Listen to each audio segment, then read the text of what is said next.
It's 6 o'clock. I'm Simon Oxley. The headlines: police investigation into suspected electoral fraud in Luton. British tourists heading home from Tunisia. And Buckinghamshire Health Trust still needs improvement. BBC Three Counties Radio. Bedfordshire Police say they have begun an investigation into suspected electoral fraud in Luton. It follows claims by an accountant that he and his mother were allegedly denied a vote in the general election in May. More from Tony Fisher. Amit Ruparelia says he was turned away at the polling station in the Biscuit ward because he'd already applied for a postal vote, which he denies. Instead, he was asked to complete a tendered ballot paper, which doesn't go towards the final count.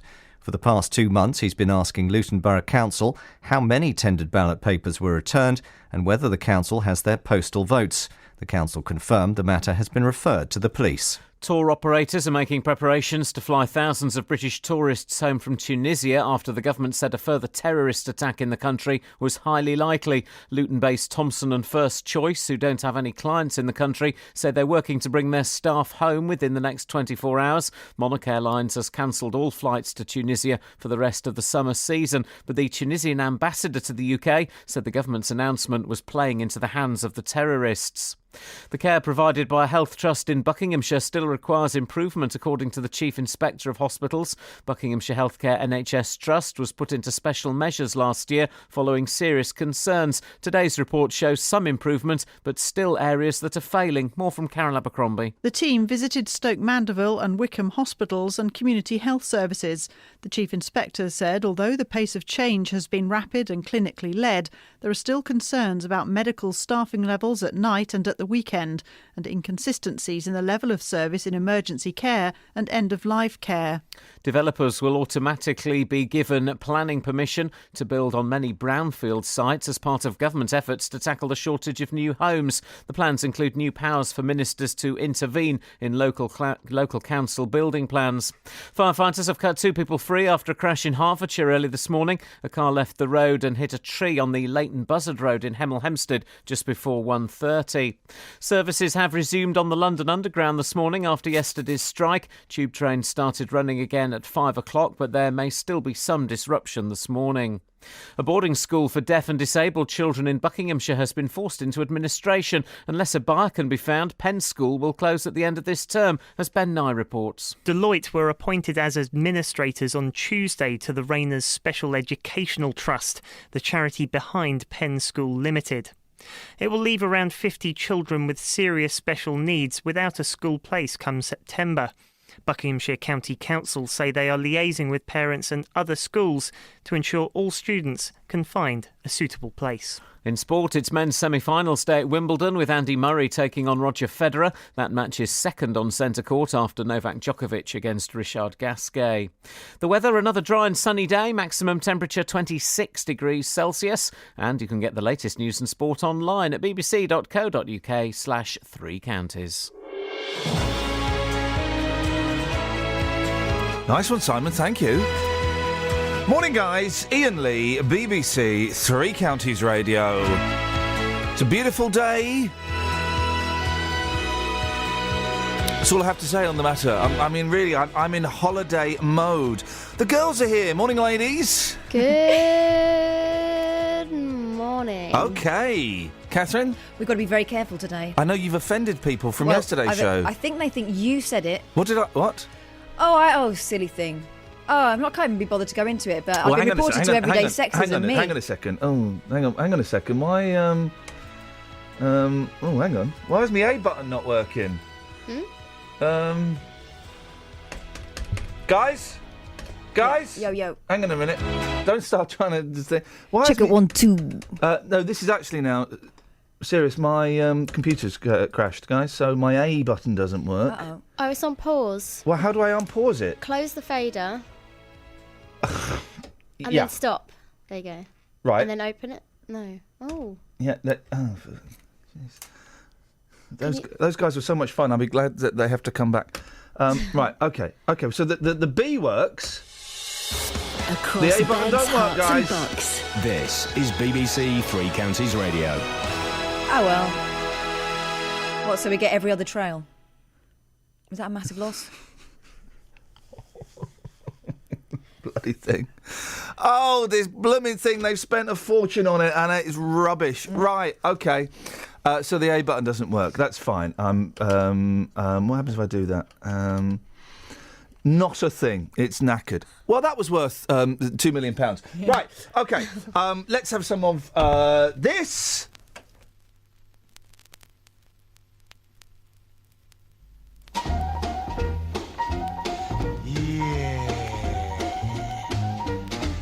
It's just a shanty in an old shanty town. The roof is so slanty, it touches the ground. A tumble-down shack way out by the railroad track. Lord, a millionaire's mansion keeps calling me back. I would give $1 million if I were a king. I'd give up my life, I'd give up every little thing.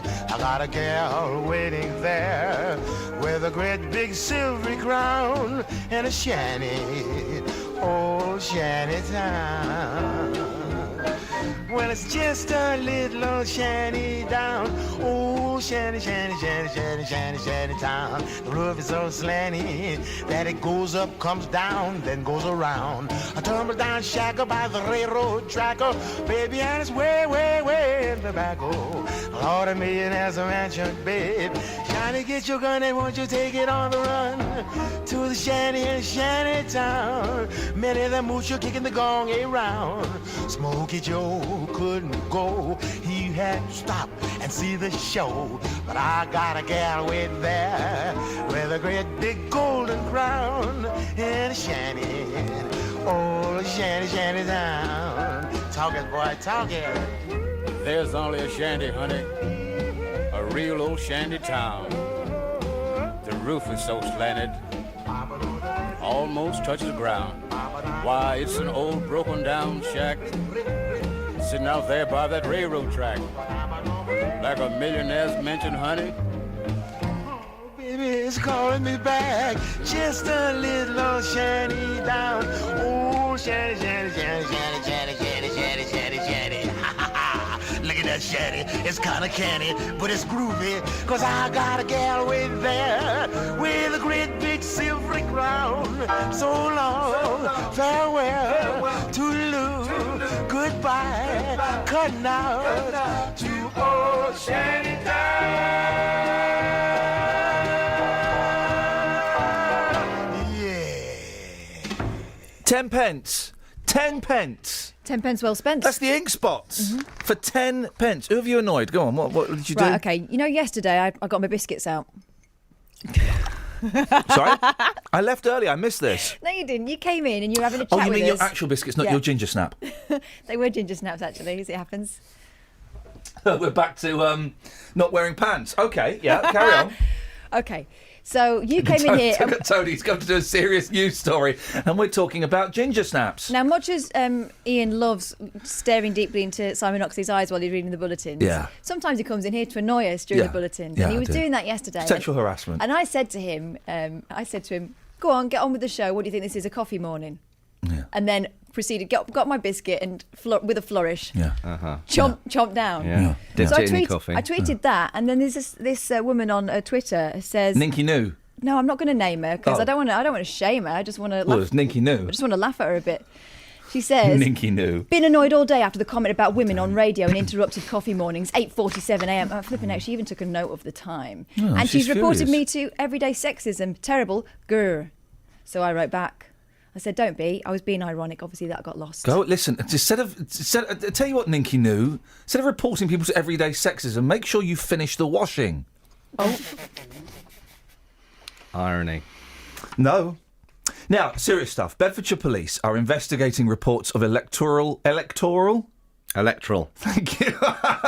Electoral fraud in Luton. An accountant from the Biscot area claims that he and his mother were turned away from the polling station and told that they'd applied for postal votes when they hadn't.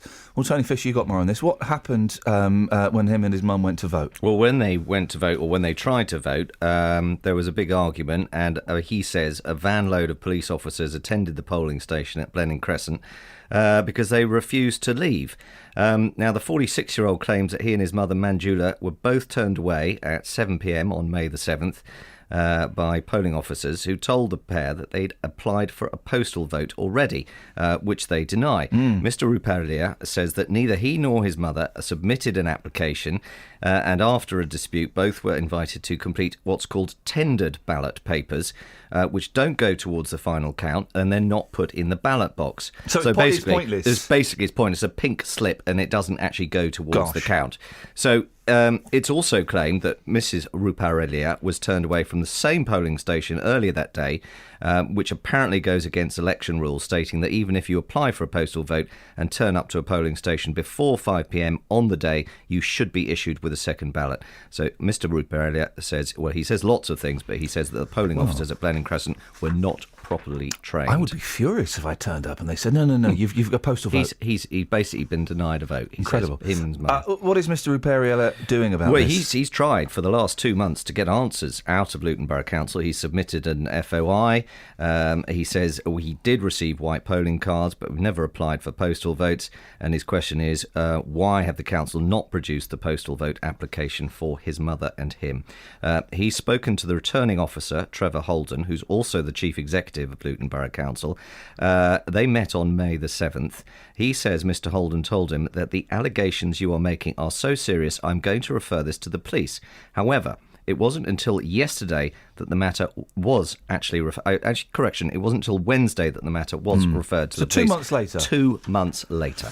So 2 months on, and this gentleman still hasn't got a clue what's happened. As I say, he's submitted various FOIs to try and find out how many tendered ballot papers were cast. So, i.e., how many papers were just useless, basically. Yeah. Still haven't got any answers to that. He's made a formal complaint. He intends to refer the refusal notice to the Information Commissioner, and he also intends to issue a county court summons to Trevor Holden to publish the information about the tendered ballot papers. Well, good for him. Now, he's been speaking also to the Luton South MP Gavin Shuker, who he says has been pushing for a meeting between him and the council chief executive, Trevor Holden. And in a letter to Mr. Holden, Mr. Shuker has written, I believe the most important matter to be addressed is to ensure that transparency and accountability are maintained at every single juncture. There clearly seems to be many discrepancies on a range of issues relating to this that need both addressing and ultimately receive satisfactory and full closure. Now, they'll deny this, but Luton Borough Council don't like coming on this show because they get asked, questions. Are they coming on? What have they been saying? I spoke to them about 4 times yesterday. I think I spoke to 3 different press officers. We are getting Trevor Holden on, in theory, at 8 o'clock, so we can put some of these questions to him. Why it's taken so long for the matter to be referred to the police, how many tendered ballot papers there were at the last election in Luton, and also, very crucially, is there a postal vote form in his and his mother's name at the council? Because if there is, and this gentleman hasn't applied for a postal vote, then that's a big thing, isn't it? Because that means that someone somewhere has got a rogue vote. Yes, and it's worth noting too that when we broke allegations, you remember last year, of membership packing in the Labour Party over a year ago, there were allegations of electoral fraud and tales of postal votes being collected from family homes unmarked. All right. Nice one, Tony. So, potentially a very big story. You're looking great this morning. Thank you. It's got to be said, and I really enjoyed our banter out the back. As we came in the back. We came in the back, and together. Tony and I, we high-fived as we came in the back, and it really was. It was a very powerful moment. Powerful moment, witnessed by a lady. It was witnessed by a lady. There was, shall we say, indoor language was being spoken outdoor, and I went, Tony, there's a lady over there. Which lady was it? I don't know, lady of the night. Oh. Well, it was night time. A local resident. Sorry, madam, if you're listening. About everything. We were just We were just coming in the back. Okay. Here's my idea, Tony. You get a chair, you ram it against that door. We play That'll Be the Day by Bolly Holly 52 times in a row. Bolly Holly. And we take over this radio station. I'm not good at accents, so I'm not going down that road. Probably a good idea. Or you could go and put the coffee on. Justin's already done that, actually. Thanks. I've got coffee right here. I've got an empty. Oh, I've got a nice full mug of coffee.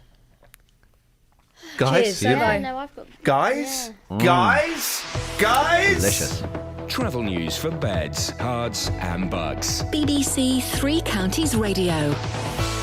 Quiet so far this morning on the M1 between junction 12 for Flitwick and 11 for Dunstable. There's roadworks going on. That could cause some delays this morning when it starts to get busier, but it's looking fine at the moment and no reports of any problems elsewhere on the M25 or the M40. In Milton Keynes on Standing Way, there's roadworks at the Kingston roundabout, so expect delays there later on too. And in Welwyn Garden City on Hertford Road, there's water mains works going on at Bush Hall Lane. On the train to Patchboards, there's no major delays showing up at the moment. Samantha Bruff, BBC Three Counties Radio. Thank you, Sammy. Right, where are we now? It is at 6:15. It's Friday, the 10th of July. I'm Iain Lee. These are your headlines on BBC Three Counties Radio. Bedfordshire Police say they've begun an investigation into suspected electoral? Yeah. Thank you. Fraud in Luton. Why am I struggling with that word? Tour operators are making preparations to fly thousands of British tourists home from Tunisia after the government said a further terrorist attack in the country was highly likely. And a boarding school for deaf and disabled children in Buckinghamshire has been forced into administration.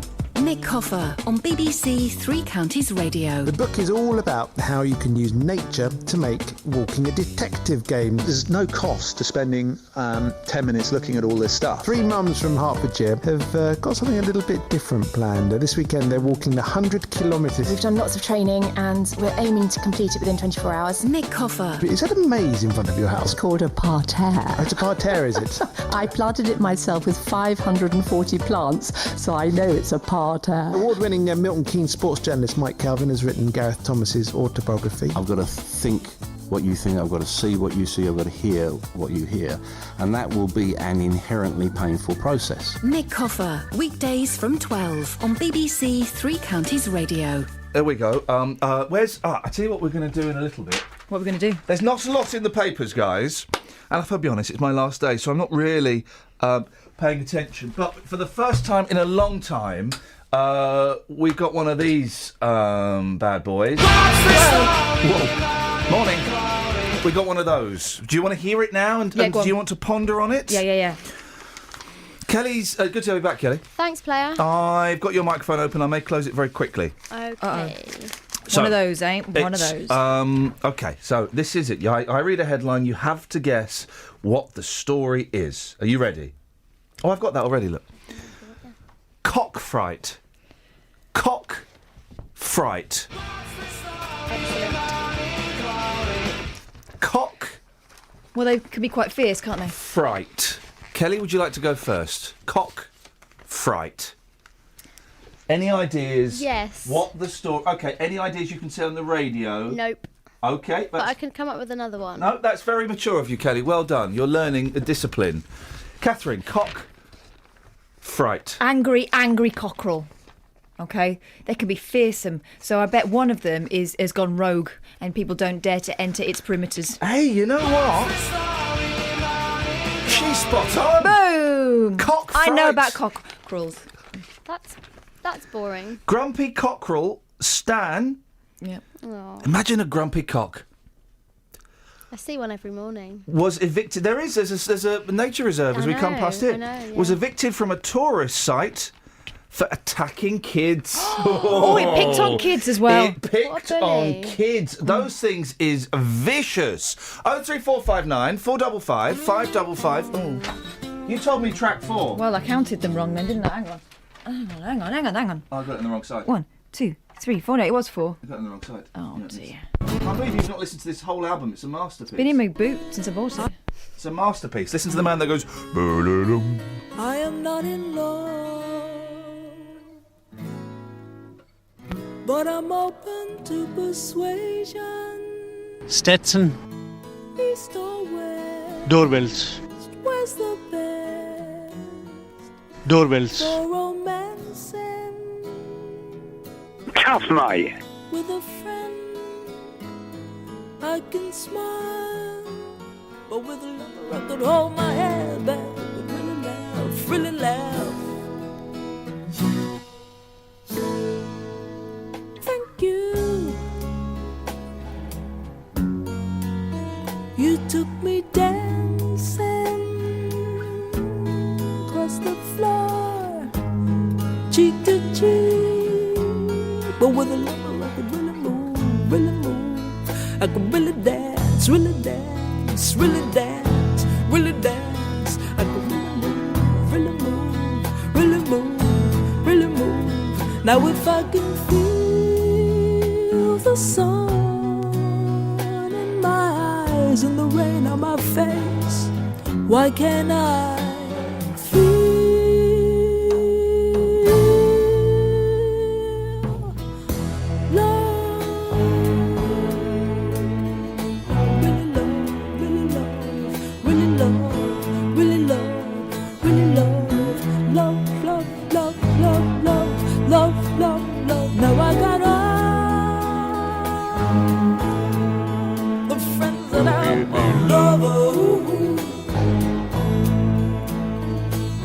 I may need my home, but I should just stick to those that I have got. With friends I still feel so insecure. Little darling, I believe you can help me a lot.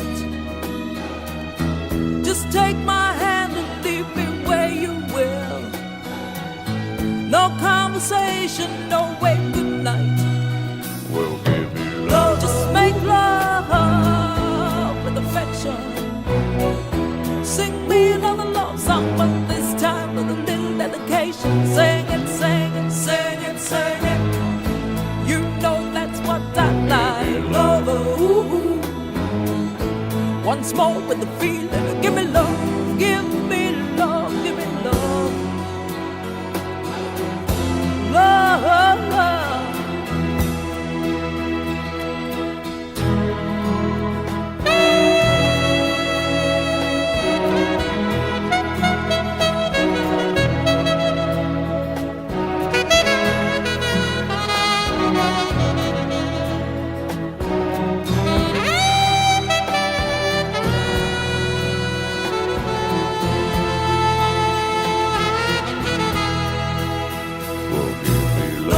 Make love with affection.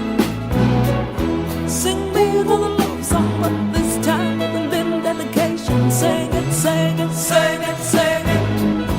You know that's what I like. Love, once more with a feeling. Sing me another love song, but this time with a little dedication. Sing it, sing it, sing it, sing it. You know that's what I like. Love, with affection, with a little dedication. Seriously, that whole album is a masterpiece. I must say, I like that song, but I'm mostly playing it just to prove I'm not sexist. No. Today. You know that's what I like. Some women really are daft, aren't they? Hey, watch me. I'm going to be funny. Hang on, let me do it louder. Not louder. No, there we go. There we go. Hang on. Knockers are better. What I'm doing is I'm miming the words. I would not say yes, but I certainly would not say no. I'm miming the words as they go out. Of course, Beautiful. The best one is Doorbells. In fact, later on, Kelly, maybe you could film me doing that. That would be a lot of... Oh, no, go away. Are we going to listen to the whole album? Well, why not? It's a masterpiece. You could film me going... Stetson. I would love to do that. OK, fine. Anytime, baby. We could put it out next week in replace of the podcast. Yeah. It won't be... Yeah, screw the podcasts. We'll do vidcast. Vidcast. OK, I'm going to turn you off now. OK. There we go. Oh, it's a shame, isn't it? She was annoying me a little bit there. She was using free will. And I don't like that. Wow. I don't like free will. The film?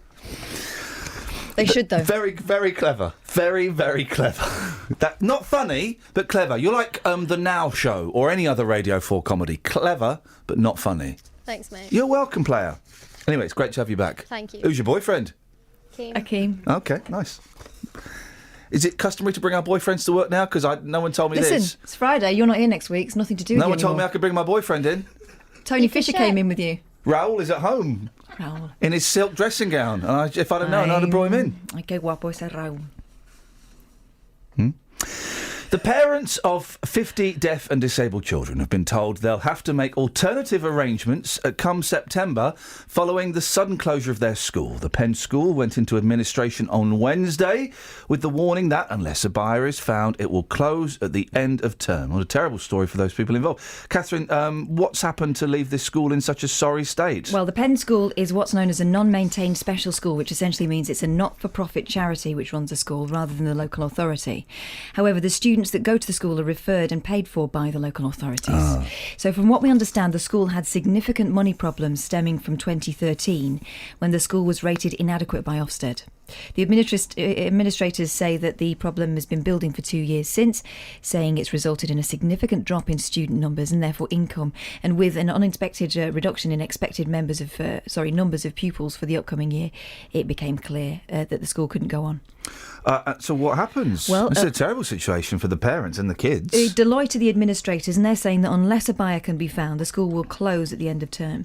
The administrators say their priority is the welfare of the children and that they're consulting closely with staff, pupils and parents during this time. Now, given the importance of stability and routine for some of the students, this obviously needs to be handled really carefully. However, the parents are still holding out hope that a solution can be found to keep the school open. They're saying that now, between now and the end of term, they're looking for assurances from local authorities that they will resume referring children to the school to guarantee a source of income, and that the generous benefactor that they are looking for will arrive. They say the school's had amazing results in helping with the development of their children. We've spoken to Buckinghamshire County Council about this. They're aware of the issues and say they're liaising with parents and other schools to make sure that all students can find suitable places. OK, well, let's keep an eye on that and hope that has a happy conclusion. OK, I'll go first. See if you can pick up the game, Kelly. I'll go first, Catherine, then it's Kelly. Tell your fella to button it. We're on the radio. We're doing live radio now. We're not doing love radio. Okay. Now. All right. Can you stop holding hands? And can you get off of it? Can you get off of his lap, please? And scene. Oh, sorry. What's his name? Akim. Come on, mate. Please, just listen. I'm not being funny. I know you're in love. We're just trying to do a radio show, mate. That's all it is. That's all it is. Take her off your lap. Put her down on the chair. Thank you. Thank you very much indeed. OK, I'll go first. See if you can pick up the game. Roy Hodgson. Jim Davidson. Oh, OK, I've got it. Said someone who clearly hasn't got it. Sunny. What? Is the word not sun? No. OK, try again. We'll do another round. Right, okay. We'll do another round. Oh, I've got one. Go on. Barbara Windsor. OK. Victoria Derbyshire. Oh, she's good. Go. Cilla Black. What? Well, I don't know what you're saying. All right, OK. We'll have another round, OK? Dave Davis from the Kinks. Neville from the Nevilles. Duran. Right, this is... Are you playing for real or what? I think your boyfriend is a distraction. I'm going to say it. Jump on what you're doing. And You're trying to jump on something and it's not what we're doing. Just pay attention. All right, focus. Last round before we go to the Trav, OK? Has it been the same rules each time? Yes, mate, we're playing the game. Of course it is. If you want to play, 03459 455 555. OK, Kate Bush. OK,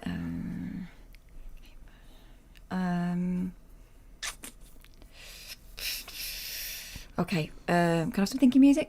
You can eventually, yes, everybody gets some thinking music. Eventually. Hang on a second, we go to there. Here we go.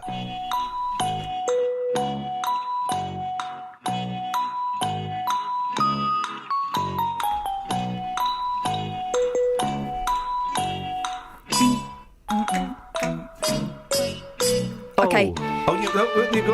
You want to jump in? Yeah, Jonathan Ross. OK, Jonathan Ross. OK, Kelly Betts, it's over to you. Roy Orbison. What? Oh, for crying out loud. What are you doing? Oh, for goodness sakes. Travel news for beds, cards and bugs. BBC Three Counties Radio. The A1 Watford Way is looking a little bit busy between Apex Corner and Mill Hill Circus, and the North Orbital Road at the M25 Junction 21A roundabout in Bricket Wood is starting to build up too, but there's no reported problems on the M25 or the motorways. The M1 is moving fine through the roadworks between Junction 12 for Flitwick and 11 for Dunstable, but that could get busy later on. And on the train departure boards, there are no delays showing up at the moment. Samantha Bruff, BBC Three Counties Radio. If you want to play the game that Catherine and I are playing, Kelly's just messing about and ruining. 03459 455 555. Right now, though, let's get the news. Here's Simon. Across beds, hearts and bugs. This is BBC Three Counties Radio.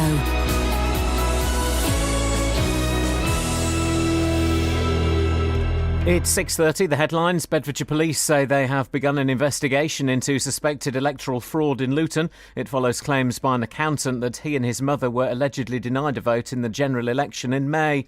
Tour operators are making preparations to fly thousands of British tourists home from Tunisia after the government said a further terrorist attack in the country was highly likely. Luton-based Thomson and First Choice, who don't have any holidaymakers in the country, said they're working to bring their staff home within the next 24 hours.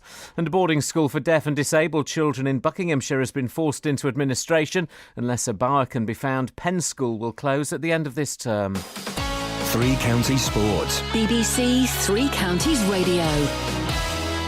It's men's semi-finals day at Wimbledon with Andy Murray taking on Roger Federer. The match second on centre court after Novak Djokovic against Richard Gasquet. Murray and Federer have been recalling two Wimbledon finals back in 2012. After what had happened in the Wimbledon final, a few weeks before, and then to play against the same opponent in the final of the Olympics a few weeks later and win, it was a big turning point in my career. Yeah, I think we both like to look back at that summer. Me not so much at the Olympics, him for me not so much at Wimbledon, but at the end of the day, if we could have had it beforehand, we knew I was going to win Wimbledon, him Olympics, we both probably would have taken it. It was a great summer for both of us.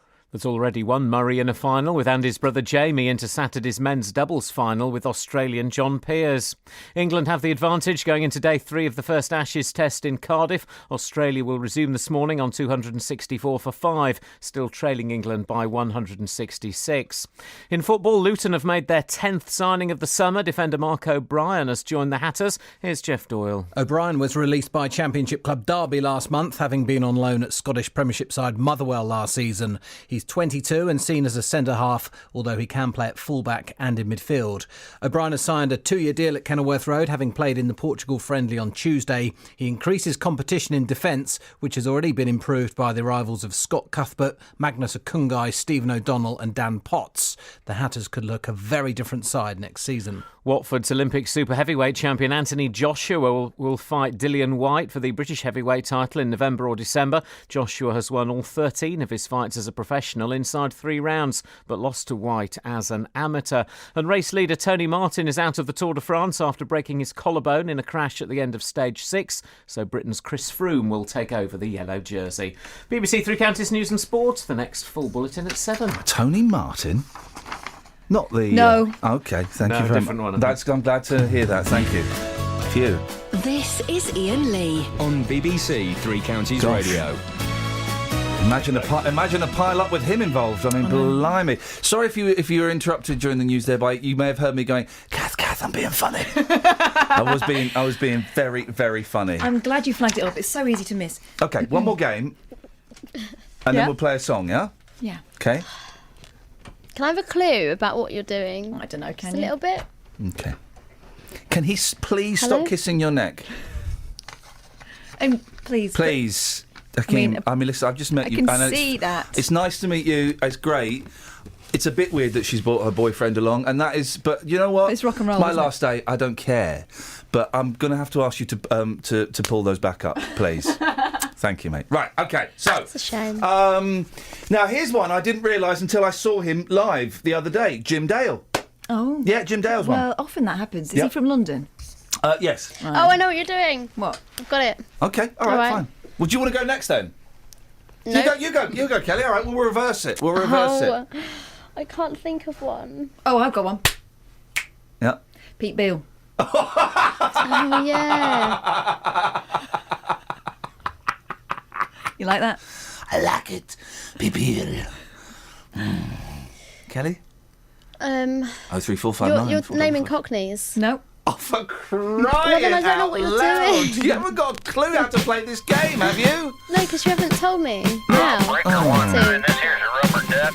You got a copy on me, Love Machine? Oh, 10 for Pig Pen. For sure. By golly, it's clear to Taco Town. Yeah, we definitely got us the front door, good buddy. Doorbells. Mercy sakes alive, looks like we got us a convoy.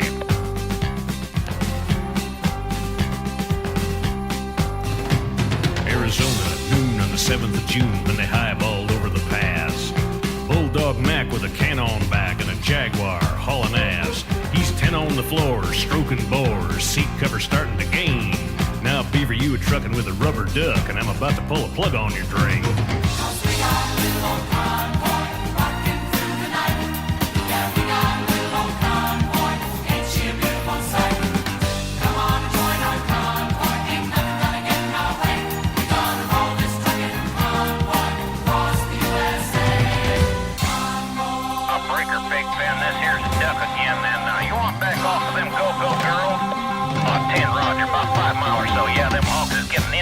Up here. Stetson.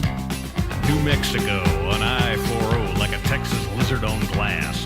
1,000 pedals was mashing the metal and bears was a walking the grass. We trucked all day and we trucked all night, Big Benny improving our style. We could tell by the smell we was heading for hell, and the devil was Dirty Lyle. 'Cause we got a great big convoy rocking through the night. Yeah, we got a great big convoy, ain't she a beautiful sight? Come on, join our convoy, ain't nothing gonna get in our way. Stetson. Convoy, this trucking convoy, across the USA. Convoy. Oh, now here's the plan, Big Ben. When we get to the pass, we're going to put on our fish costumes, pass out the Vaseline and an extra ration of rum for the men. That should do it. Doorbells. Now Lyle was a creep, he is tacky and cheap, but he had him a badge and a gun. He hated the duck and he hated his truck, and he loved to bust truckers for fun. So he followed the line and he bided his time, and he watched for his chance to strike. Then he picked on a trucker, yeah, wiry old sucker, yeah, the trucker they call Spider Mike. But the great rubber duck sort of run out of luck when he crossed that final bridge.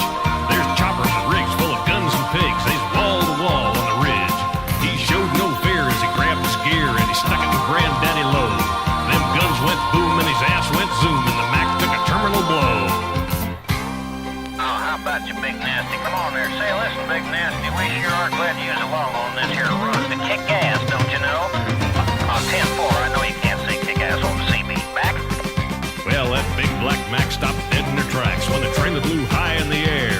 There was pieces of truck and some pieces of duck and junk and debris everywhere. Then the rig took a drink and commenced to sink, and there was no duck no more. But that evil smile from dirty old Lyle shone south from the North Texas shore. 'Cause we got a mighty convoy rocking through the night. Yeah, we got a mighty convoy, ain't she a beautiful sight? Come on and join our convoy, ain't nothing gonna get in our way. We gonna roll this trucking convoy across the USA.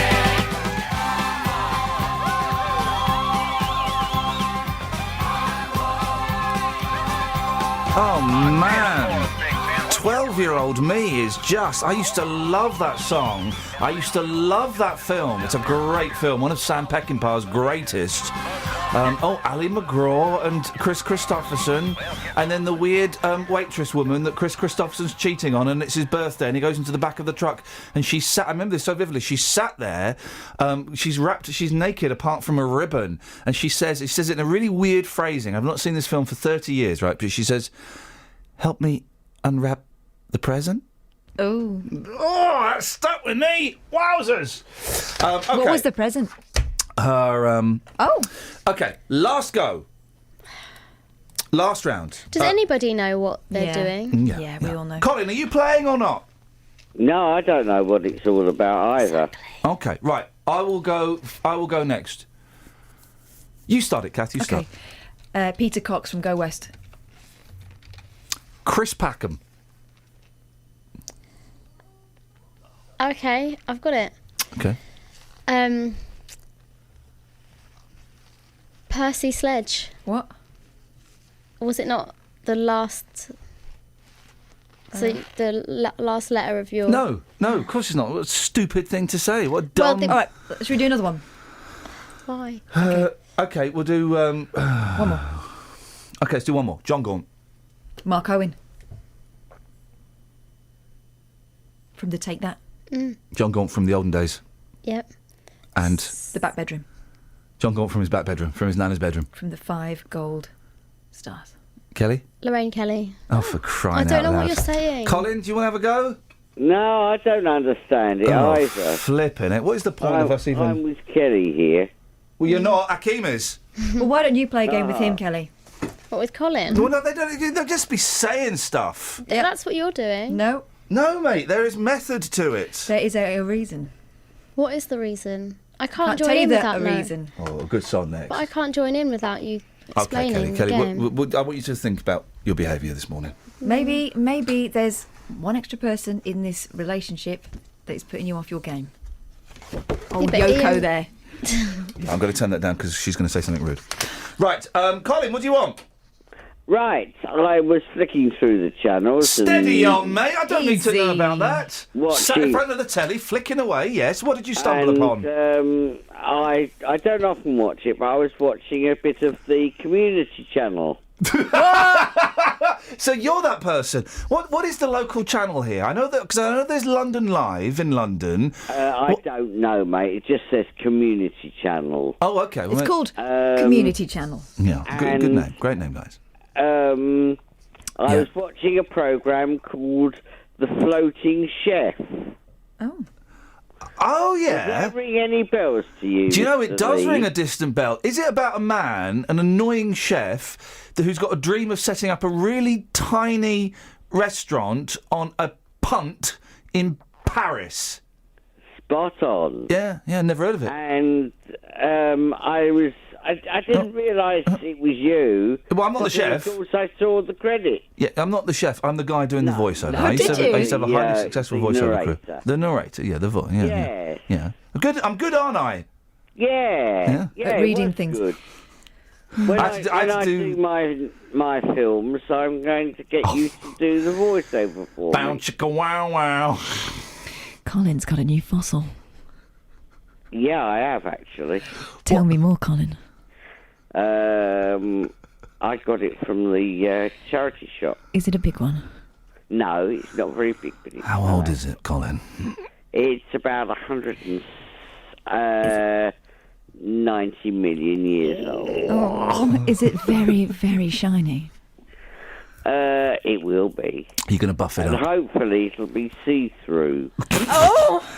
You don't, mate. You've been sold a pup. You don't get see-through fossils. You've Got a bought, paperweight there, mate. You've bought some glass. No. You don't get see-through fossils. That's impossible.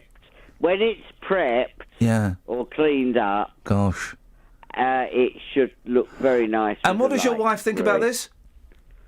I'm not married. Thanks mate. very much indeed, Colin. There we go. 03459 455 555 is the telephone number if you want to give us a call. I had to do some more voiceovering yesterday. Did you? I can't get a gig even though I can do that voice. Well, no, it's good. It's good. You don't need to do that voice. Which voice? This one? Wrong voice. Oh. You want this voice. We all know that the internet is full of millions of cat videos. Let me have a but go. don't worry, we've trawled through them for you, and we've got the best clips of cats that make you laugh out loud. Okay. So you do it. The internet's full of crazy cat videos. Oh, mate. And they'll make you LOL all over yourself. I'm feeling sexy. Why? Because I'm laughing so much at these crazy cats from Russia. No, I can't compete That's with how you do it. Kels, you have a go. It's fun. If you think that cat was funny, you should see my... My mum's cat. That was funny when she was alive. Thank you for that, Colin. I'd forgotten about that programme. That was years and years ago. And the chef in it was particularly annoying. 03459 455 555 is the telephone number if you want to give us a call. Not a lot in the papers. There's a bit. Well, there's some news about a party we weren't invited to. Kate holds Charlotte in a christening image, so we can have a look at the pictures. No, it's just, She's very pretty. Okay. Baby's very sweet. I'm very happy for them. Here we go. My least favourite place in the world. And I drove to London yesterday to do more cat voiceovers. And The London cats just don't stop. No, don't. It's being cut down from 6 hour-long episodes to 12 30-minute episodes for the Comedy Central channel. And they'll put loads of adverts in and it'll still last an hour. Yep. Those guys. We've waxed up our boards, donned our wetsuits, and we've surfed the web to try and find the funniest pet clips so you don't have to. Wow. Have a look at this cat eating the face off a dead bird. Oh. But London was chock-a-block. It was gridlock yesterday because Ride On Brothers, my comrades were striking because they don't want to work a few more hours for extra money. Fair enough. So London was gridlock. I had to park next to this place yesterday. Madame Tussauds, Madame Tussauds, Madame Tussauds. Waxworks are rubbish, waxworks are rubbish. The word I was going to use would have fitted better. Oh, we're late for this. Travel news for beds, cards and bugs. BBC Three Counties Radio. In Dunstable, the High Street North has been closed in both directions between Brewers Hill and Church Street because of an accident. In Bricketwood, it's busy on the North Orbital Road at the M25 junction 21A roundabout. And looking at the speed sensors, the A1 is slow southbound in Borehamwood from the Holiday Inn towards Barnet Lane at Stirling Corner. On the train departure board, though, there's no delays showing up at the moment. Samantha Bruff, BBC Three Counties Radio. Thank you, Sammy.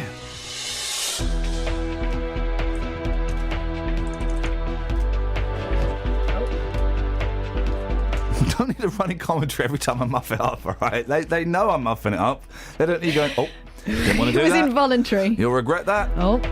6:46. It's Friday, the 10th of July. I'm Iain Lee. These are your headlines on BBC Three Counties Radio. Although I'm a bit dry, it'd be easier to do this if I had, a cup of coffee or something worky. Now, Bedfordshire Police say they've begun an investigation into suspected electoral fraud in Luton. Electoral? Electoral. Thank you. Tour operators are making preparations to fly thousands of British tourists home from Tunisia after the government said a further terrorist attack in the country was highly likely. And a boarding school for deaf and disabled children in Buckinghamshire has been forced into administration. More of your fun stories from the newspapers after the weather with Elizabeth Rizzini. Beds, Hearts and Bucks weather. BBC Three Counties Radio.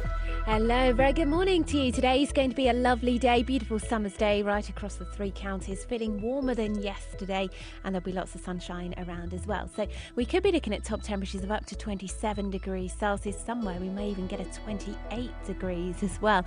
Feeling really very warm, just a light southerly breeze helping to push up that very warm air from the near continent. So plenty of sunshine through the day, very high pollen levels, and the UV levels today are very high too. So something to watch out for. Now as we head through into this evening and the overnight period, well, basically that sunshine is going to turn a little bit hazier. Through the night, we've actually got a very weak cold front coming our way. Don't get excited, there won't be enough rain to water the garden, perhaps a few spits and spots and thickening cloud. Starting off the day tomorrow on 15 or 16 degrees. Saturday, the nicer day of the weekend. Lots of sunshine around through the morning, more like sunny spells into the afternoon with some cloud building and the breeze picking up. Temperatures just that little bit cooler, probably at around 24 degrees maybe for Saturday. By Sunday there will be more in the way of cloud. It'll be cooler and we could even see some outbreaks of light rain at times, and it's looking quite unsettled into the start of next week. That's the forecast, Iain.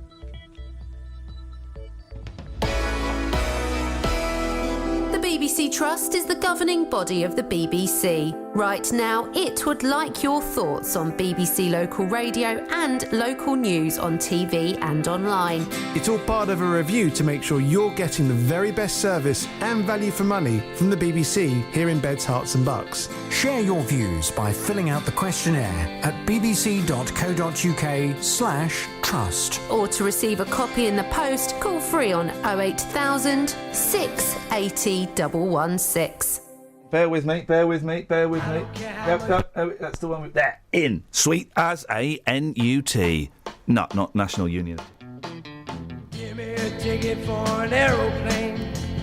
Ain't got time to take a fast train. Lonely days are gone, I'm a-going home. My baby just wrote me a letter.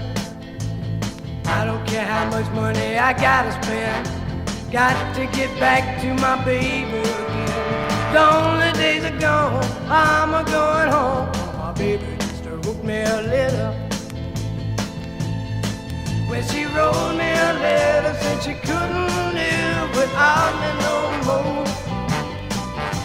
Listen, mister, can't you see I got to get back to my baby once more. Anyway, yeah, give me a ticket for an aeroplane. Ain't got time to take a fast train. Lonely days are gone, I'm a going home. My baby just wrote me a letter. When she wrote me a letter, said she couldn't live without me no more. Listen, mister, can't you see I got to get back to my baby once more. Anyway, yeah, give me a ticket for an aeroplane. Ain't got time to take a fast train.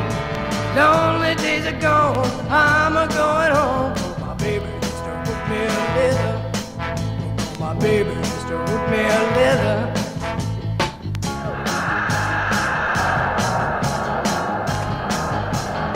Years old when It's he sang incredible. that. 16 years old, Mr. Alex Chilton. There's a great documentary on Netflix about the band he was in after the Box Tops called Big Star. Now, I don't know enough about Big Star. They're a gap in my musical knowledge. But the documentary is flipping brilliant. Sad story, guys. I'm all over that this weekend. It's a sad story, but it's a good one. It's a good one. Anyway, so I had to park outside Madame Tussauds. I flipping hate that place, and to have to walk past it, and I don't want to sound all Farage. French kids outside again. Yeah, not one English voice outside it. I don't want to be all Faragey. But there was not one English voice. Was ist los? Wer ist die Waxworks? Oh, excuse me, where are the waxworks? I would like to go to see the Boris Johnson made of wax, s'il vous plaît. They were saying. Hello. No, I won't do that. No. But they were all accents from around the world. All Beautiful. Hello, I'm a Dutchman and I would like to go and... I'm from South Africa and I would... Have they got the waxwork slab on there? I just want to go on the slab. Do they have a waxwork of Milady? But they haven't got an Oscar anymore. They've not got an Oscar. And they melted the Oscar down. You don't Leave get us... Anyway. So, at Madame Tussauds now, what they've got is... Well, I was going to say the selfie queen. We all know that's Karen Danchuk, and they've not made a Danchuk waxwork. They're holding off on that just to see which way that story goes, because it could go massive. She could go Big Brother. It could go. I think small. she will. Have you seen the latest revelation? She's been having it away With a salesman. With a salesman. No, so it's not the selfie queen. I would say it's the selfie. Princess Kim Kardashian. When it comes hang on, to no, she's the empress of selfie. She's the empress of butt. When it comes to... I made myself laugh. Sorry, Kelly. No. It was not for broadcast. When it comes... I should know that because when you're saying something rude, you overemphasise it when you mime it, and I should have known. When it comes to taking selfies, Kim Kardashian is clearly set in her ways, as her new waxwork shows. Madame Tussauds in London have unveiled their Right, OK, here we go. Let's play Kim Kardashian poker. Guess how much, Kelly, her waxwork, it says here, cost? Bearing in mind it's just a giant candle. I know where with a they big spent bum. all the money. Yeah. £6,000. Come on, mate. Catherine. I would say £70,000. OK, let's ask Akeem. Where's Akeem going? Where's he going? He's going to make you coffee because you hinted on air so badly. Yeah, but He's that was crying. 10 minutes ago, Does he mate. know that I have special Yep, needs, requirements? 150,000 of your Earth pounds. And 100,000 of that is bouteille. Fans can have shots with the model in front of backdrops from Paris, Hilton. No, the country Paris, to the country Taj Mahal. Well, you can change the backdrop. One cheeky guy, Alex Cameron, gave her a kiss by the Eiffel Tower. And then they've put a joke here. His own French connection. That don't make sense. Do you mean the shop? Do you mean the film? What are you talking about? Is there a film called The French Connection? Yeah, Gene Hackman. No? Yeah. Great car chase. I was going to say Gene Wilder. That would be brilliant. Oh, See No Evil, Hear No Evil's on either Netflix or Amazon Prime. Beautiful. And the kids are out tomorrow night. I'm watching a slightly offensive film about a deaf man and a blind man who witness a crime with hilarious consequences. Yes. What have you got in the papers, Catherine? When Ryan Birtwell saw a boy he knew trying to kick an old man's walking stick, he warned him to stop or he'll tell his mum. It's from Sunderland. I'll tell me mum! But all he got in response was a volley of foul-mouthed abuse, so he decided to dish out some old-fashioned discipline. Oh, this is a great story! And used a bar of soap to wash out the 6-year-old's mouth, a court was told. I've had that done. So, that's a proper old-fashioned thing. I'm going to wash your mouth out with soap. Yeah. I have had that done. Although the tearaway Alfie Forsyth was not injured, his mother reported Birtwell to police. I'm not having it! The joiner, 23, admitted assault at Sunderland Magistrates Court and was given a 12-month conditional discharge, ordered to pay £85 cost and a £15 victim surcharge. No, you can't do that. You can't put soap in children's mouths. But you used to know him very well. I don't think it entitles you to soap him down. No, I don't. I like Kath doing that voice. I do like a Geordie voice. I wouldn't want to marry one, but, you know, weekend away, beautiful. Here's one. I've sent Justin out on this. We'll speak to Can Justin arrange about that for this. a weekend. I don't know whether I can sustain it. We'll speak to Justin about this later on. And this is what I've always thought. Oh, well, I've known it. Well, now it's evidenced. OAP's worst on road rage. Oh. Male pensioners are the worst road rage offenders. Those aged 69 are most likely... You right, Kath? Yeah. Because I forgot, you're a 15-year-old schoolboy. Those aged 69 are most likely... What's he doing? We're doing a live radio show and your boyfriend's walking in? He's bringing you in your coffee. Flipping it. Did you say a code word or something? Akeem, thank you for the coffee. Thank you, Akeem. You're very kind. I've just got to ask you. Can I ask you one thing? Matt, can I speak to you man to man? Okay. He's very silent, isn't he? You can speak, Akeem. You can speak. Cool. Yeah, okay. But, you know... Because other people will think we're making you up. We couldn't... We couldn't make you up. Just man to man, okay? Right. Please, please, please use contraceptive. That's all I'm going to say. We don't want a little Kelly running around, okay? Of course. All right? And smaller. I'm sure the kids will be beautiful, but just make sure you cover it. Good lad. Thank you, mate. Away you go. Good lad. That way, you got the fun, but you're securing the knowledge that it's safe. If Akeem's mother's listening, I'm so sorry. You sent him here for an education, and he's got an education. Always, just as Jeremy Kyle says, put something on the end of it. And I only recently found out he meant willies. Oh. Male pensioners are the worst road rage. It's my last day. The worst. Doesn't he smell nice though? Gorgeous. Let's just take in Akeem, nice and deep. Oh, clean. A clean person. He won't last. A clean person working in radio, nah. Those aged 69 are most likely to start a row or drive aggressively after an incident found a study, with men of 79 a close second. So basically, this is what I've always thought. Old men are not only angry, they're bitter, they're bad drivers, says the man who may lose his driving licence. An insurance company found that on average there is an incident every 20 minutes. Lincoln is the road rage capital. So it's old men are the ones. This is what I've always said. Oh, what about you? No, what about young people? Well, young people, okay, maybe we learn to drive too young. But men over 70, come on, guys. You shouldn't be on the roads. There's the evidence in a 3-paragraph tiny story tucked away on page 22 of today's Daily Mirror. Thanks, guys. Catherine, you've got 40 seconds. Yeah, something about living in suburbia being good for you. If you could just stretch that out a little bit. Living in suburbia is good for you, it transpires from a survey that I've not read properly. Yeah, okay. Again, just stretch that out, because what you've said there isn't interesting. Yep. I didn't say it was interesting. I'm just going to go to travel early. Yeah. Travel news for beds, cards and bugs. BBC Three Counties Radio. In Dunstable, the High Street North has been closed in both directions between Hudson Road and the Church Street because of an accident. In Bricketwood, it's busy on the North Orbital Road at the M25 junction 21A roundabout, and it's starting to get busy too on the M25 now, anti-clockwise from junction 17 for Maple Cross to 16 for the M40. On the train departure boards, the 7:14 train from Milton Keynes Central to London Euston is delayed, and on the London Underground, the Metropolitan line and the Circle line are suspended between Baker Street and Aldgate because of a signal failure. Samantha Bruff, BBC Three Counties Radio. Thank you, Sammy. Morning, Iain Lee, BBC Three Counties Radio. I've said it all the time, and now we have factual evidence backing it up. Old people are the worst drivers. They get angry, they lose their tempers, they lash out. If you're an old man in a car, you're more likely to be dishing out the road rage than receiving it. How does that make you feel? We'll send Dealey out on the streets with that in a bit. 03459 455 555 is the telephone number if you want to give us a call. You can text as well, 81333. Start your text 3CR. Or you can send an email, ian.lee@bbc.co.uk. Local and vocal across beds, hearts and bucks. This is BBC Three Counties Radio.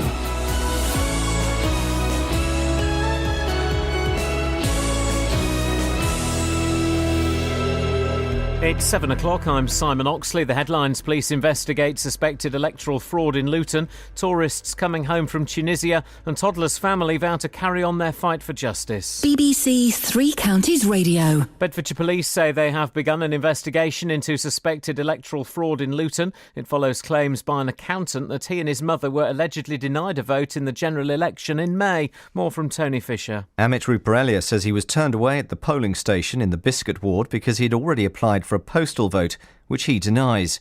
Instead, he was asked to complete a tendered ballot paper, which doesn't go towards the final count. For the past 2 months, he's been asking Luton Borough Council how many tendered ballot papers were returned and whether the council has their postal votes. The council confirmed the matter has been referred to the police. Tour operators are making preparations to fly thousands of British tourists home from Tunisia after the government said a further terrorist attack in the country was highly likely. Luton-based Thomson and First Choice, who don't have any holidaymakers in the country, say they're working to bring their staff home within the next 24 hours. But the Tunisian ambassador to the UK said the government's announcement was playing into the hands of the terrorists. Police say a murder investigation into the death of a toddler from Bedfordshire will remain open. An inquest has ruled that 19-month-old Samuel Harry was unlawfully killed. His mother and stepfather both blamed each other for his death. The toddler's paternal grandmother, Vivian Harry, says she and the boy's father will fight on. We're not going to back down now. We'll still keep on our fight to get justice for Sam, because that's what Nick vowed to do, and we have to do that for Nick to move on in his life. That's what we have to do. The care provided by a health trust in Buckinghamshire still requires improvement, according to the Chief Inspector of Hospitals. Buckinghamshire Healthcare NHS Trust was put into special measures last year following serious concerns. Today's report shows some improvement, but still areas that are failing, as Carol Abercrombie reports. The team visited Stoke Mandeville and Wickham hospitals and community health services. The Chief Inspector said although the pace of change has been rapid and clinically led, there are still concerns about medical staffing levels at night and at the weekend, and inconsistencies in the level of service in emergency care and end-of-life care. Planning laws are being relaxed in an effort to tackle the shortage of new homes. The measures include giving developers automatic planning permission to build on former industrial brownfield sites, and ministers will be allowed to override the decisions of councils that fail to meet local housing needs. A boarding school for deaf and disabled children in Buckinghamshire has been forced into administration. Unless a buyer can be found, Penn School will close at the end of this term. More from Ben Nye. Deloitte were appointed as administrators on Tuesday to the Rayners Special Educational Trust, the charity behind Penn School Limited. It will leave around 50 children with serious special needs without a school place come September. Buckinghamshire County Council say they are liaising with parents and other schools to ensure all students can find a suitable place. In sport, it's men's semi-finals day at Wimbledon, with Andy Murray taking on Roger Federer. That match is second on centre court after Novak Djokovic against Richard Gasquet. The weather, another dry and sunny day, a maximum temperature 26 degrees Celsius. And you can get the latest news and sport online at bbc.co.uk/3 counties.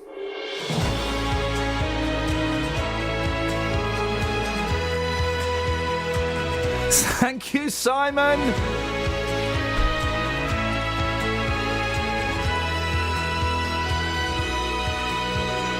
Morning, guys. Iain Lee, BBC Three Counties Radio. It's a little bit slacker than it normally is. It's like the last day of term for me. It feels like the last day of term. Why? Well, because once I've gone and done 2 shows at the other place... I'm on my hollybobs. Where am I going? Bed for a week. I'm staying in bed for a week and I am sleeping. Anyway, if you want to take part in today's show, you can. Old people, you are bad drivers. It's not just me saying it.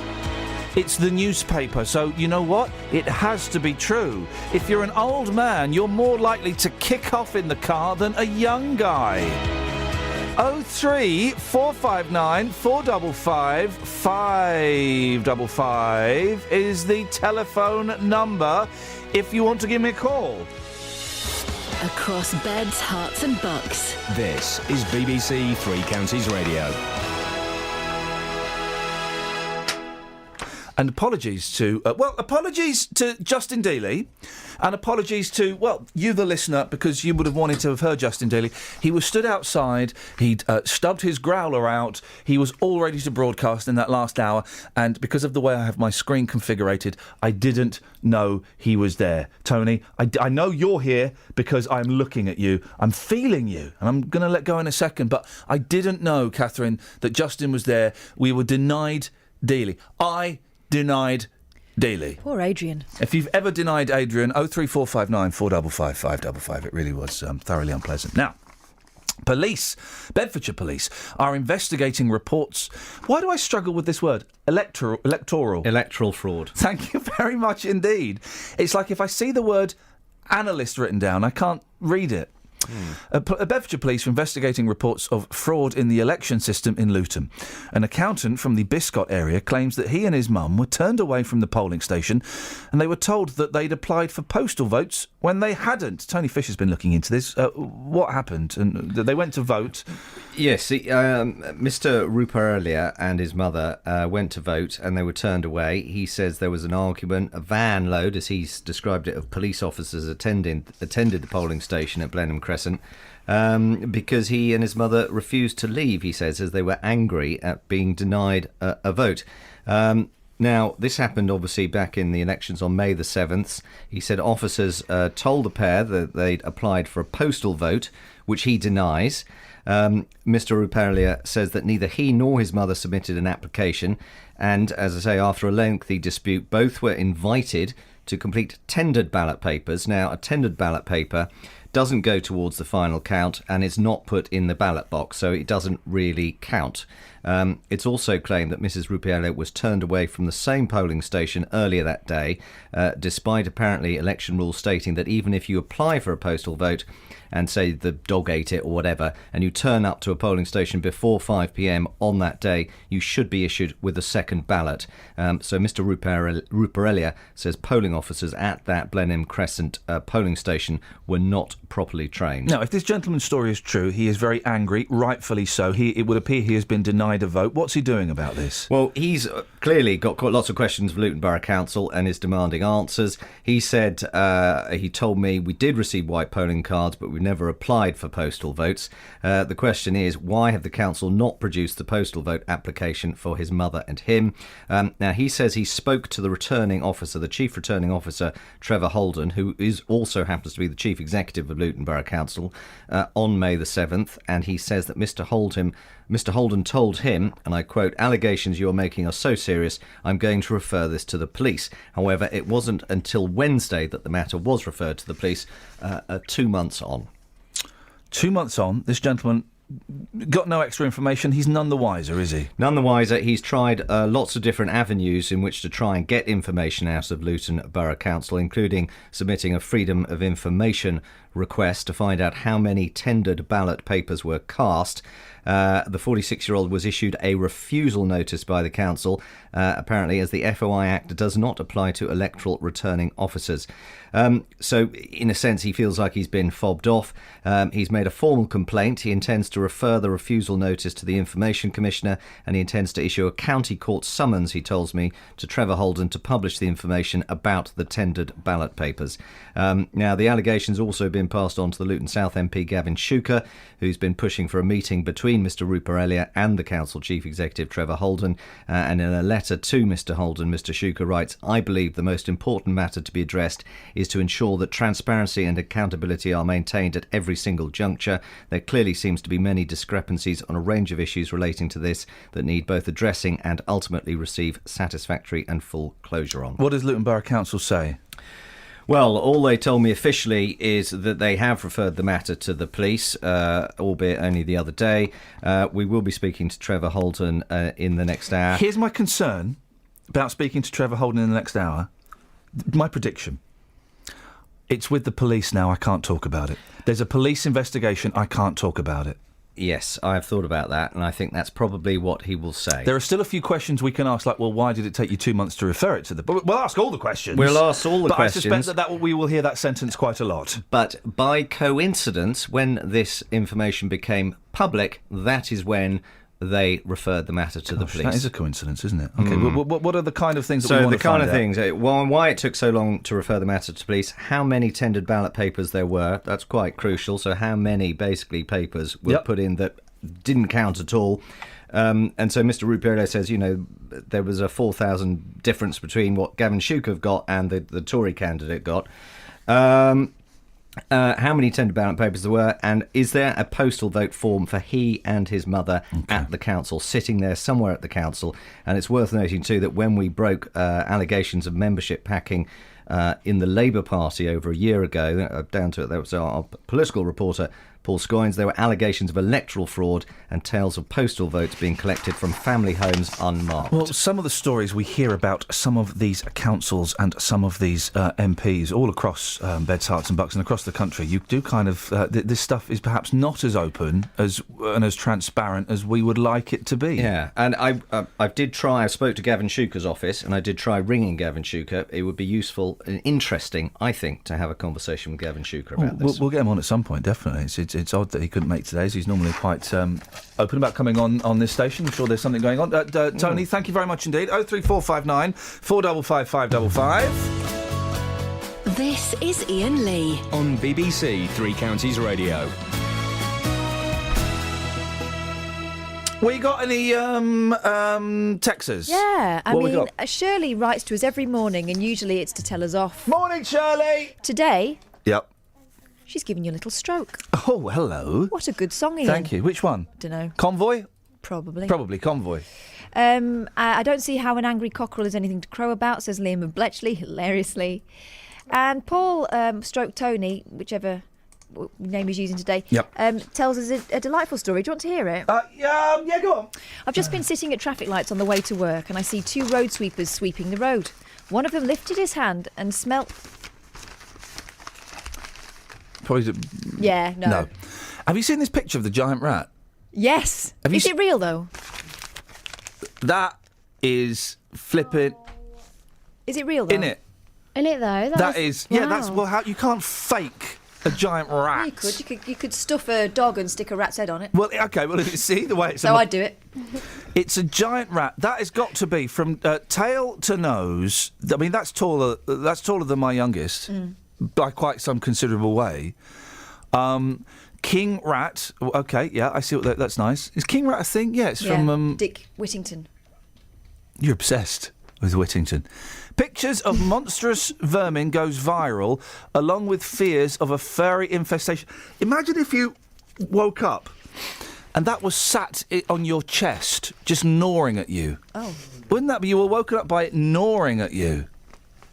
Did I just hear Akeem sigh? Yeah, he was saying that would be awful. Yeah. What on earth is going on out there? Akeem, what do you think about that? Would you welcome such an encounter or would you fear it? No, I'd run a mile.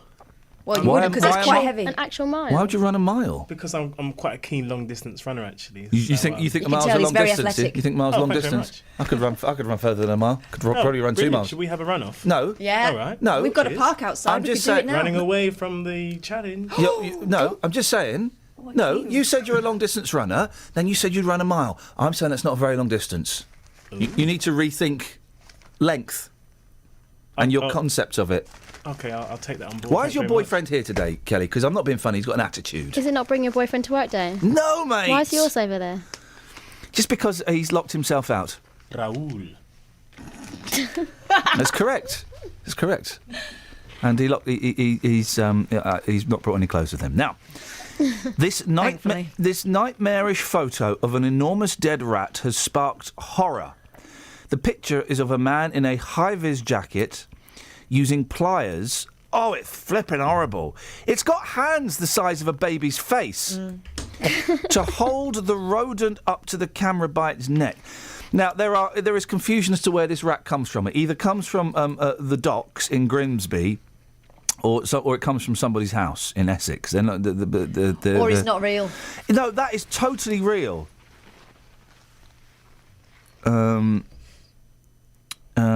Yeah, that is real. I am buying into that rat story. I'm buying into that. Flipping 8 rats. And mice. We used to have pet rats when I was a student. Well, this is the thing, because pet mice are great, I love them, but the real mouse... Wild mice. They're horrible. They are disgusting. You wouldn't want one of those. They're incontinent. Yeah, they are. So they rats. poo and wee everywhere. So rats. Yeah. A wild mouse took me by surprise in the garage once. Fantastic story. I really...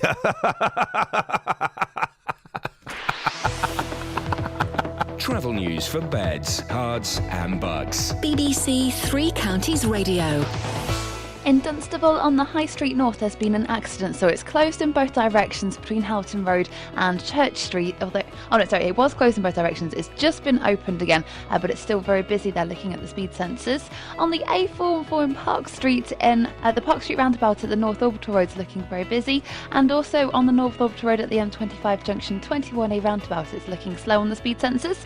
On the M25, it's busy anti-clockwise from junction 17 for Maple Cross to 16 for the M40, and on the London Underground, the Metropolitan line is suspended between Baker Street and Aldgate. That's because of a signal failure. It's also suspended on the Circle line clockwise, and there are delays on the Hammersmith and City line. Samantha Bruff, BBC Three Counties Radio.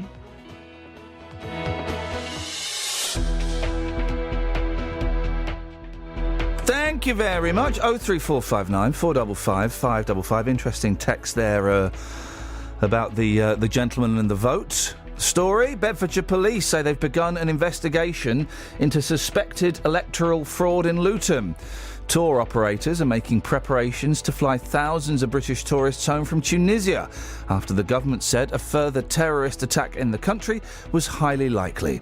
And a boarding school for deaf and disabled children in Buckinghamshire has been forced into administration. Every weekday morning. One's partially closed and the others didn't operate at all. I have contacted other companies who do it professionally, and they said it should have been anchored down. The JVS Show. It was looked over by the garage and they told me do not move the vehicle anywhere. It's a complete death trap. The JVS Show fights for your rights and tackles your consumer problems. I'm getting nowhere. I've tried on numerous occasions to talk to the manager of this company. If you need our help, email jvsshow@bbc.co.uk. So they said, we're going to contact the customer, we're going to have a chat, and we're going to make a gesture to that customer. And we could do the same for you. Without your programme, I don't know what you'd do in the morning. The JVS Show, weekdays from 9 on BBC Three Counties Radio. Across beds, hearts and bucks. This is Iain Lee. BBC Three Counties Radio.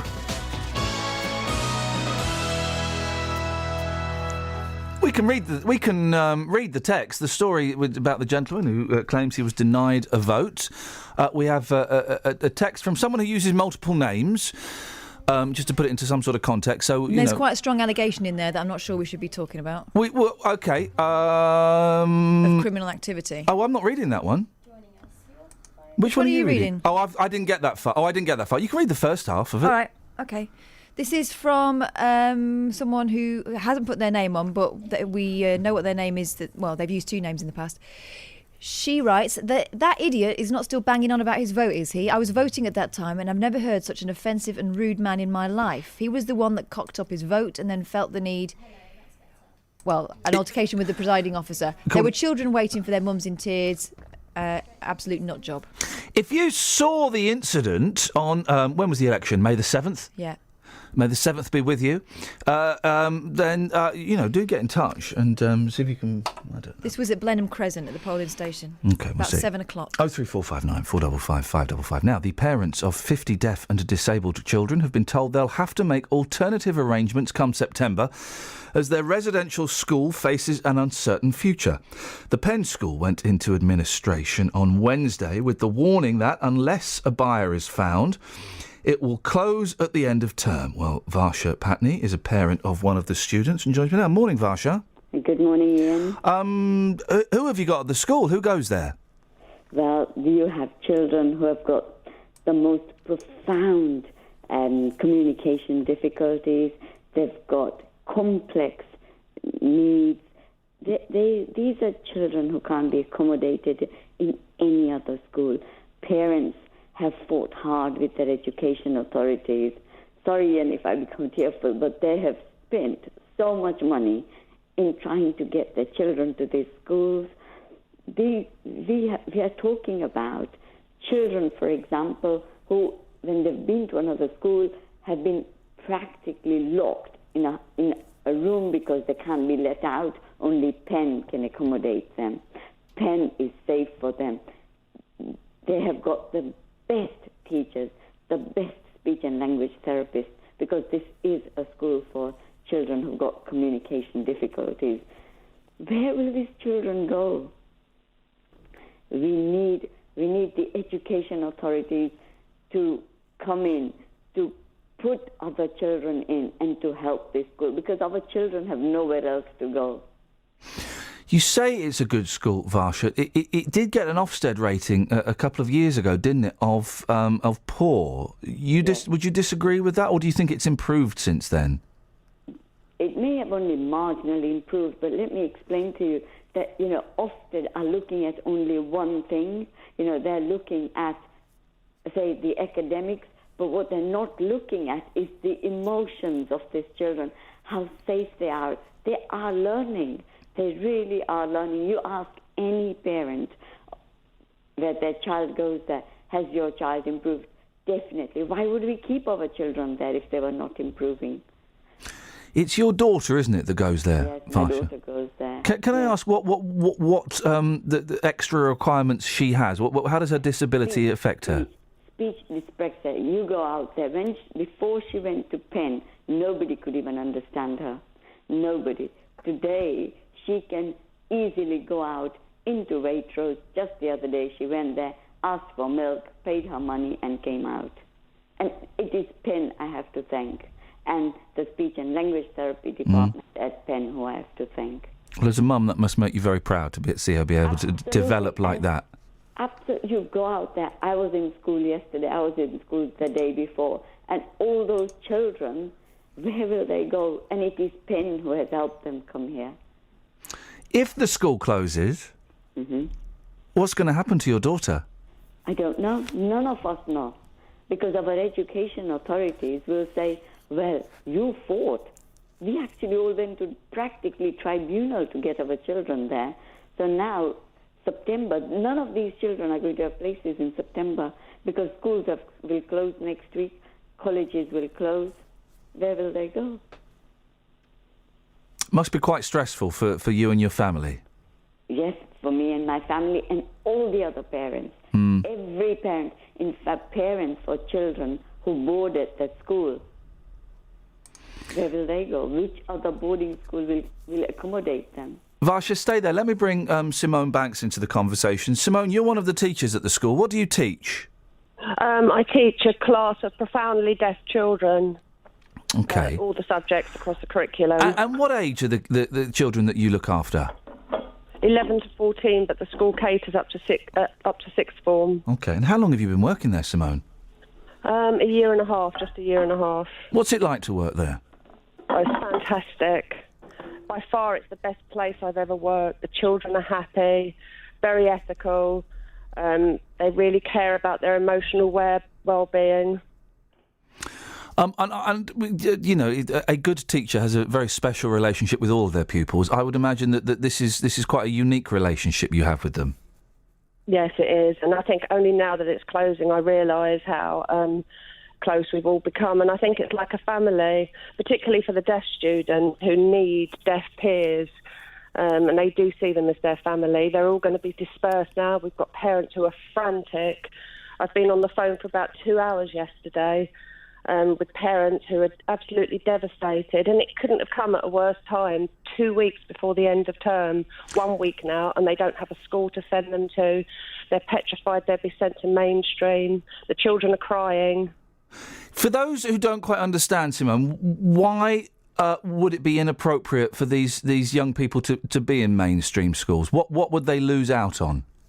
Well, about a third of them are deaf, a third of them have autism, and about the other third have some other form of communication difficulty. The deaf children, the ones at Penn, are mostly profoundly deaf, non-verbal. They would drown. They wouldn't have suitable peer groups. They wouldn't have anybody to communicate with. They need to communicate and sign. The children with autism can't take huge classes, lots of other people. We have a lot of children that come to Penn with severe behaviour, can't cope, can't be in the classroom. Within a few months, they've calmed down and they're really happy. And to be honest, you can't learn anything unless you're happy, unless you're emotionally okay and you're free from anxiety. You can't learn anything anyway. You really love it there, don't you? I can tell. I love it. It's the best job I've ever had, the best place. And if you saw it, the grounds, the classrooms, and just the staff who care about the children. When did you find out, Simone? And I'll ask you the same question in a second, Varsha. When did you find out that the school was going to close, or was in financial trouble? Tuesday afternoon. We knew it was in some financial trouble. We knew that there were a few redundancies due in September, but because staff were leaving, we thought that may not happen anyway. So people were very loosely looking for more jobs, but we'd never expected this. It came as a total shock. We've been put through rigorous meetings recently, all this data, all the reports we've had to do. Because it was in special measures, we've had 4 visits from county in the last year. So we've been put under a huge amount of pressure, a huge amount of paperwork has had to be generated. And now it's come to this. Simone, there will be some people listening, so I'm going to ask this question. I hope it doesn't sound too callous. If the school was rated poor by Ofsted, then the implication, it might appear to some people that it's not a very good school. Well, it was in special measures before I started, and my understanding is that it went into special measures mainly because there wasn't enough data. Like Ofsted are looking for this, and sometimes I think there's bits that were missing. These bits were missing. It did need to be lifted up, but people were working so hard to get there. They paid an advisor to come in to advise us, and everybody had worked so hard to get it up to the Ofsted criteria. But ultimately, whatever the Ofsted criteria is, these children really needed that extra bit of care, that extra bit of understanding, which doesn't always come under the Ofsted criteria. Should be noted as well that I think a couple of weeks ago about 40% of the Ofsted inspectors got the boot because they weren't doing their job properly as well. So it kind of brings the whole thing into question a bit. Varsha, can I ask you, when did you find out about the school? Was that on Tuesday as well? Tuesday evening. Did you get a letter or a phone call? What happened? An email. Oh. Your heart must have sunk when you read that. Well, you couldn't believe your eyes, what you were reading. You thought, what? It was a shock. Some parents didn't even know until yesterday. So some parents hadn't opened their emails. Oh. Listen, I wish both of you, Simone and Varsha, the best of luck, and more importantly, all of the pupils that go to the school. I keep my fingers crossed for you all. Do let us know what happens, won't you both? Yes. Thank you. Yes, Thank you very much. Good luck. Thank you very much indeed, Varsha Patney, who's got a daughter at the school, and Simone Banks, who's a teacher at the school. Thank you very much. 03459 455 555. We should all be so lucky to have a teacher like that who cares so passionately. Any Texas? Let's have a look. Let's have a look at the old Texas.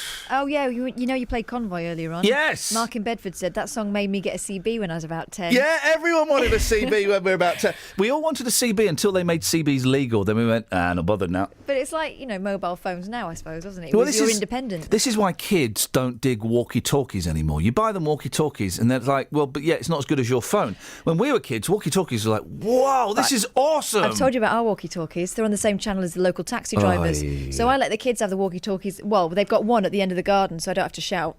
But occasionally, the local taxi drivers will hear me going, will you put her down? Well, you know, it's might be handy. It's good advice for everybody, isn't it, really? 03459 455 555. Let's get the trav. Travel news for beds, cards and bugs. BBC Three Counties Radio.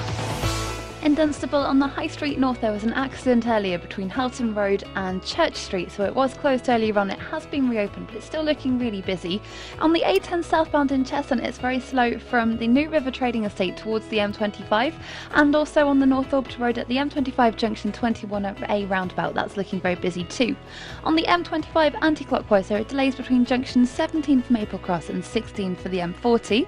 On the train departure boards, there are no delays showing up at the moment, but if you're using the London Underground today, the Metropolitan line is suspended between Baker Street and Aldgate. There's also suspended on the Hammersmith and City line and the Circle line clockwise. Samantha Brough, BBC Three Counties Radio. Across beds, hearts and bugs. This is BBC Three Counties Radio.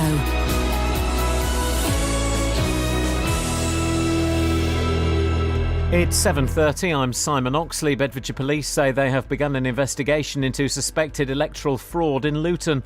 Tour operators are making preparations to fly thousands of British tourists home from Tunisia after the government said a further terrorist attack in the country was highly likely. Police say a murder investigation into the death of a toddler from Bedfordshire will remain open after an inquest ruled that 19-month-old Samuel Harry was unlawfully killed. And a boarding school for deaf and disabled children in Buckinghamshire has been forced into administration.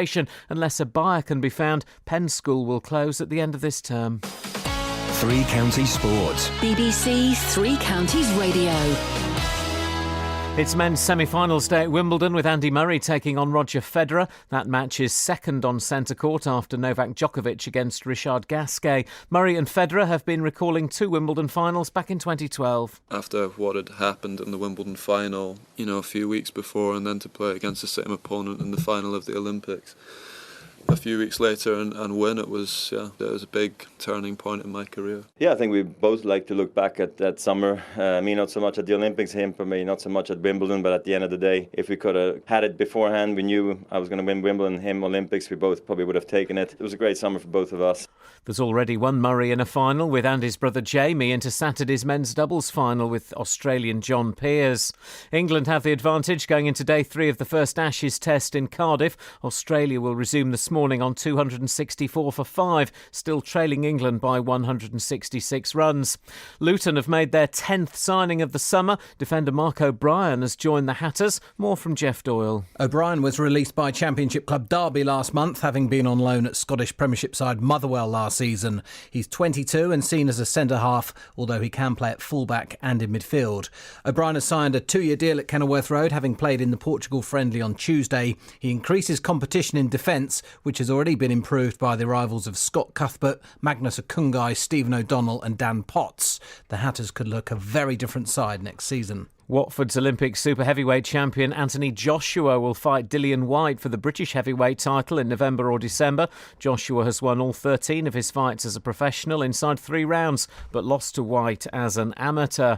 And race leader Tony Martin is out of the Tour de France after breaking his collarbone in a crash at the end of stage 6, so Britain's Chris Froome will take over the yellow jersey. BBC Three Counties News and Sport. The next full bulletin is at 8.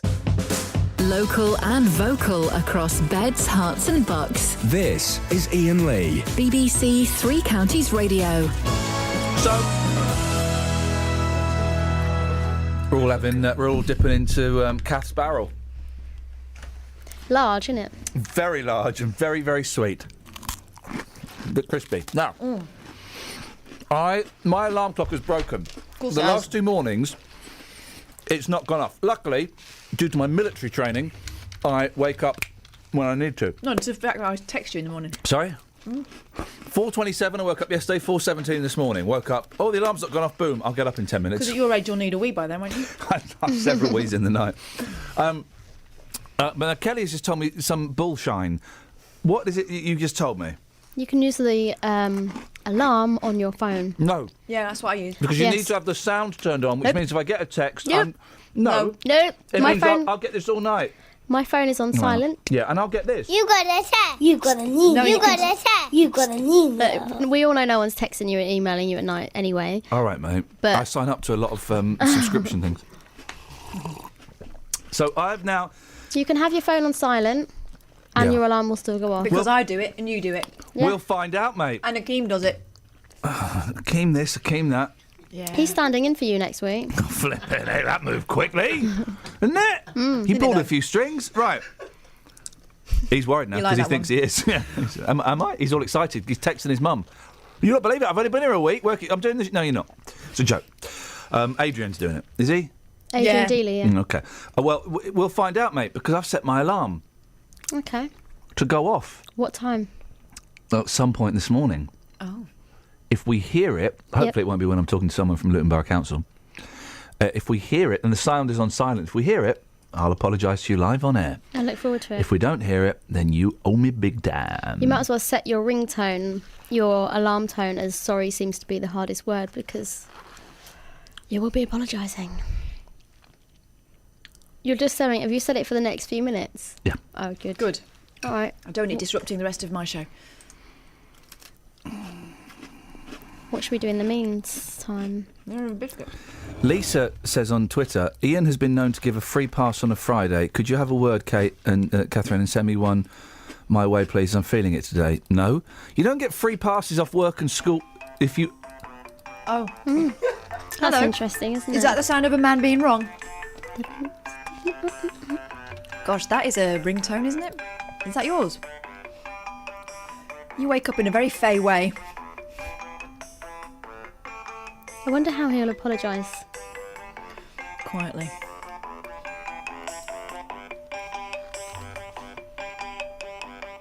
Just wanna say I'm sorry, Kelly. You got the first thing right in your life. Normally everything is wrong that comes out of your potty mouth, but this time you got it right. It turns out you can have your phone on silent all night and the alarm still goes off. Kelly, I'm sorry. You're welcome. What's he doing back here? Important news business. Turn the fader off. Fader's turned off. News business happening. 03459 455 555 is the telephone number if you want to give us a call. It's one of those shows today. I am off next week. Akeem, calm down. You've not got the gig. I'm sorry, dude. You've only been here a week. I'm sorry. Adrian Daly's going to be filling in for me next week. The whole of the Facebook pages breathes a sigh of relief, and my mum doesn't. So we've done the rat story. I do like... Well, this is what we sent Dealey out to put on. Right.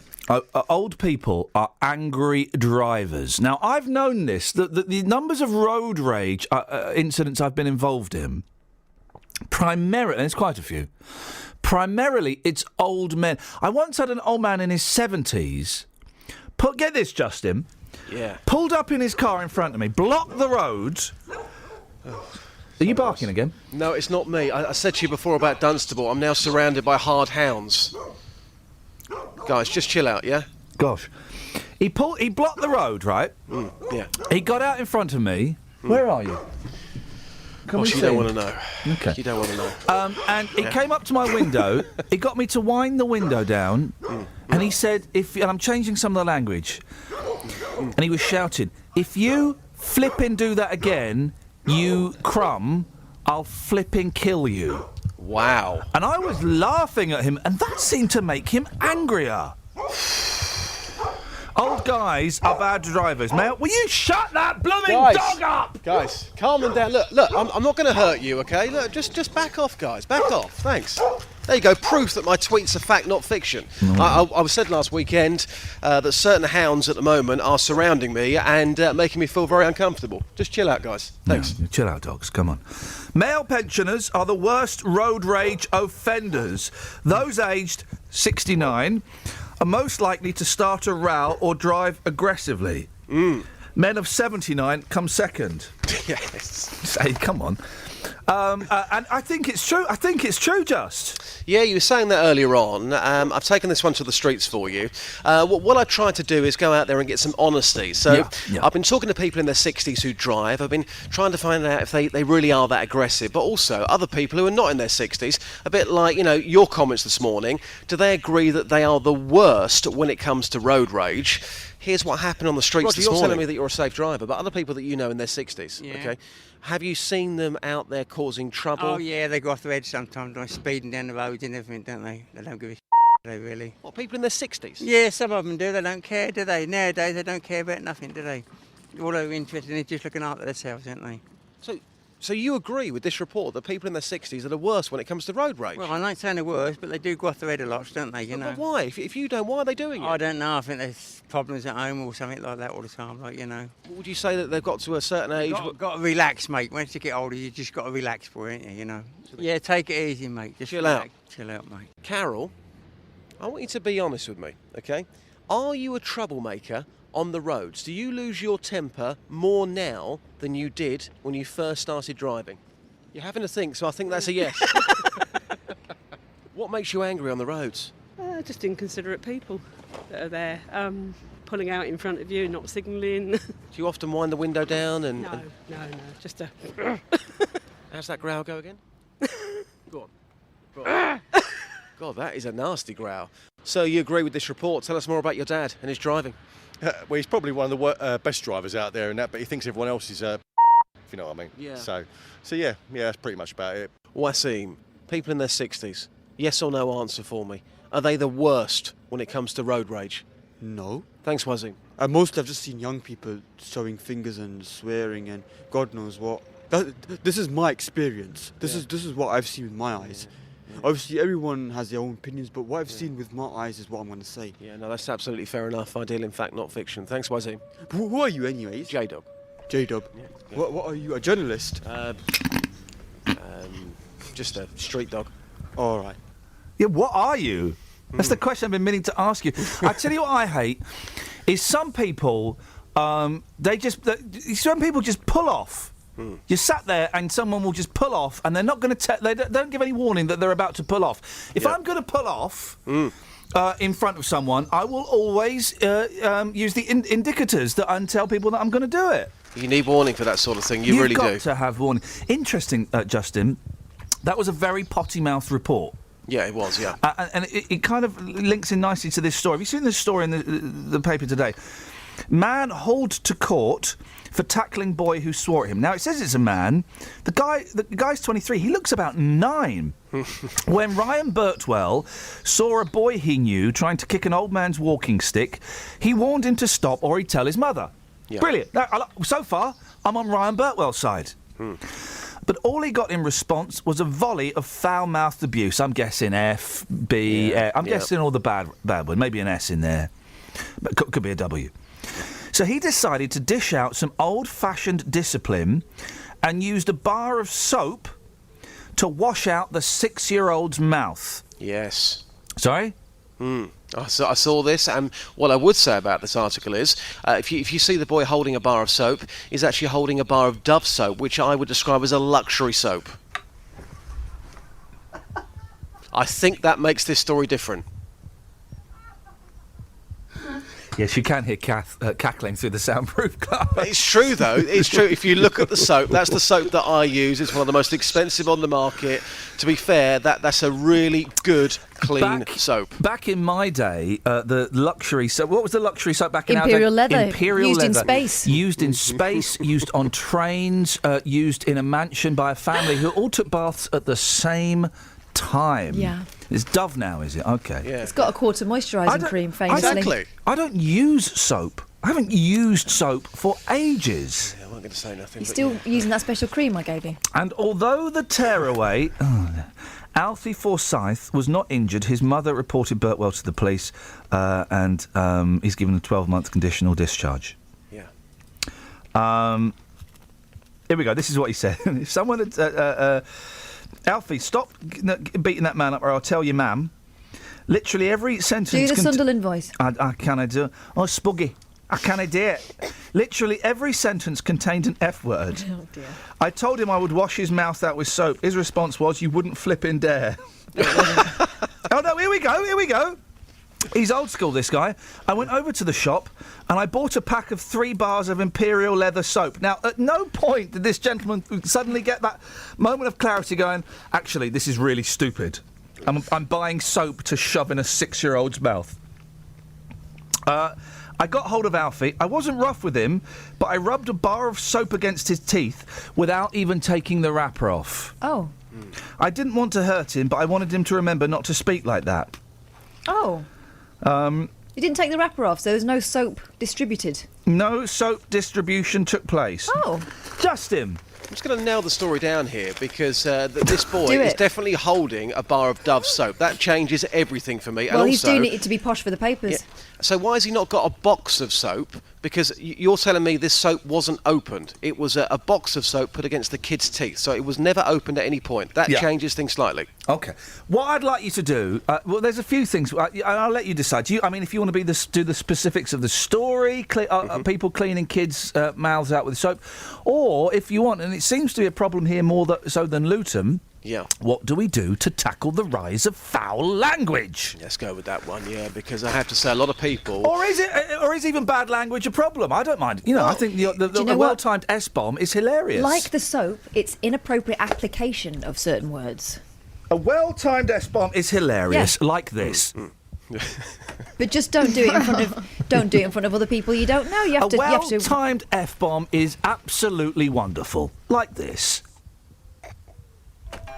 Oh, there's that alarm. Did you put snooze on, you lazy devil? I did put snooze on, yes, I did. Daly, can you take it to the streets? Of course I can. Thank you very much indeed. Speak to you later. Cheers, bye. Ta-ta. Oh, I forgot to remind you. You forgot to remind me to do this. Right, there we go. Travel news for beds, cards and bugs. BBC Three Counties Radio. It's busy on the M25 anti-clockwise at junction 16 for the M40, and on the M1 northbound there are queues just after junction 11 for Dunstable. It's looking very busy. On the A5 High Street north in Dunstable, that has now been cleared between Horton Road and the Church Street because of the accident earlier. It has now been cleared out of the way. The A414 Park Street is very busy between the North Orbital Road at the Park Street roundabout, and on the trains, Thameslink are reporting delays through Blackfriars because of a problem with the train. There's also problems on the Underground. The Hammersmith and City Line, Circle Line and Metropolitan Line have severe delays. Samantha Bruff, BBC Three Counties Radio. Sammy, thank you very much.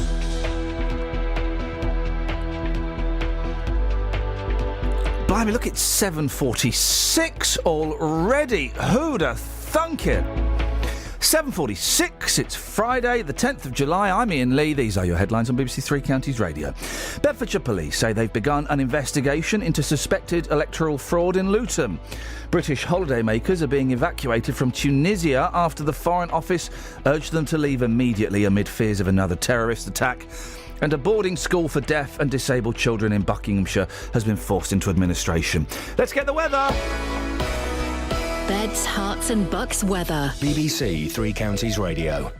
Hello, good morning. It's going to be a gorgeous day today right across the three counties. Temperature-wise, we could be looking at 26 or 27 degrees Celsius. Some spots may even get a little bit higher than that even. Feeling really very warm and not quite as hot as last week, but, lots of sunshine around. The UV levels are high. The pollen levels are also very high today, but it's going to be an absolute stunner of a day with blue skies for most of the day. The sunshine just turning a bit hazier as we head into the afternoon. And then gradually into the evening, we'll start to see the clouds thicken. The sun will set at about 9:15 tonight. We'll see a very weak cold front come through overnight tonight, but gardeners don't get too excited because there might just be a few spits and spots of rain, but it's not really going to be any more than that. Lows of around 15 or 16 degrees. Tomorrow, another very nice day, but a couple of degrees cooler. The sunshine will be best through the morning, more like sunny spells into the afternoon, and the breeze will slowly pick up. Sunday's not going to be quite as good, so Saturday's your day for being out and about in the weather at the weekend. On Sunday, there'll be a few outbreaks of just light and patchy rain. It'll be quite windy as well. Probably clear into sunny spells though as we head into the afternoon, and then turning quite unsettled into the start of next week. That's the forecast, Ian. Ta! The Dragons are back on BBC Two. You better come in with a brilliant product. Get it right, and we might help your business reach the next level. And there are some new faces in the den. Don't waste our time by not knowing your figures. Whatever you do, keep your cool. Be confident. It's the pitch of your life. Stetson. Can the dragons be tamed? Don't try and pull the wool over our eyes. Dragon's Den returns Sunday night at 8:15 it on doesn't. BBC Two and BBC Two HD. It doesn't, because there's no real dragons in it. They've got the tall one, Peter Jones, who isn't the Peter Jones from the shops. And they've got one that looks like Theo Paphitis, but he isn't Theo Paphitis. Dragon's Den is not Dragon's Den. Is Meaden in it? Is Deborah Meaden in it? Do we know? Tell you what, Kelly, get your boyfriend to do something useful. Ask him to find out if Deborah Meaden is still in the Dragon's Den. Find that out. Akeem? They've got a guy... Dragon's Den is not Dragon's Den without Duncan Bannatyne, all right? And yes, admittedly, in the last two series, because he was divorcing his wife, he didn't have much money to spend, so I don't think he invested in anything. But still, Dragon's Den, for me, it's the classic lineup. Jones, Paphitis... Oh, Catherine's being loud, isn't she? Jones, Paphitis... and Bannatyne. That, for me, is Dragon's Den classic. Am I right? I'm not wrong. 03459 455 555. Sorry, Kelly? Hang on a second, let me try that again. She's still in it, apparently. OK. Did you find that out, or did Akeem find that out? Akeem. Okay. I saw her on the advert. He's very Akeem. OK, we're making jokes about people's names now. Is that acceptable? Because I've got plenty. Kelly can, it's her boyfriend. Can I make jokes about your boyfriend's name? Because I've got plenty up my sleeve. Yeah, go for it. He says He's bring bringing it. it on. Oh, he's doing the gesture. He's doing the gesture Sorry, with the Daddy, hands. He's doing the face. And he's doing the groin. He's doing the groin, and I thought that. No, we're better than doing jokes about people's names. But trust me, I've got loads about Akeem. I've got loads. Look forward to hearing one of those. Okay, legs akimbo. Now, They were. That's how we met. Oh, hang on. what? We had a caller there on fader 2. She's disappeared. There she is. She's disappeared. There she is. Okay, has she reappeared? Yes. Thank you very much indeed. 03459 455 555. Julie's on the line. Morning, Julie. Morning. So what have you got for us? I'm phoning up with regards to the closure of Penn School. This is the school for children who've got severe disabilities, yeah? It is, yeah. What would you like to say? I'm absolutely heartbroken. I am a parent of a child at the school. Yeah. My son has been so happy since he's been there. He had a very, very bad start to school life. At the age of 4, he was discriminated against at a school he went to. He was subjected to such horrendous treatment. He was made to wear a spot on his back to be pointed out. Sorry? What? He Why? was made to wear because they wanted to see where he was. A spot on his back? Yeah. Because this was within a mainstream school, and Where have we heard about marking people out because they're a little bit different so we can keep an eye on them? Oh yeah, Nazi Germany. That's incredible. Yeah. I took them to a tribunal, and the case was won by me. Good for you. Well done. But subsequently to that, he was out of school for a year because there was no suitable placements other than trying to put my 4-year-old son in a residential setting. And I told them that's not happening. So I taught him at home for a year. He then subsequently went on to a really good school, which was fantastic for him. It had a department. He took such a long time because of what happened to him, first off, to build up his confidence. But the school did such a good job in doing that. But then when it went on to looking at secondary schools, again, I had this feeling inside of me, where's he going to go? What school would be good for him? We looked at Penn School. We looked at mainstream schools with departments. just were absolutely no good. The numbers of children were just so massive. He just would have crumbled. He wouldn't have coped with that amount of children. We were told to go and look at Penn School. We looked and loved it instantly. It was just such a special place to be. On his first day of school, I was so nervous, thinking, is he going to like it there? And on his first day coming out of the school, I could just tell in his face how much he loved it. And he has just thrived and thrived since he's been there. I was told when he was 4 that he would never read, write or have any friends. And he has achieved all of that. Yes. Well done, him. We just need to save this school because the children are devastated. The parents are devastated. We don't know what to do. We just need financial help to keep this school open for our vulnerable, special children. How old is your boy now, Julie? He's 16. He's 16 years old. Yeah. I'm still recoiling from that mark on that mark on the back statement. That's incredible. But this is what our children Yeah. have to go through.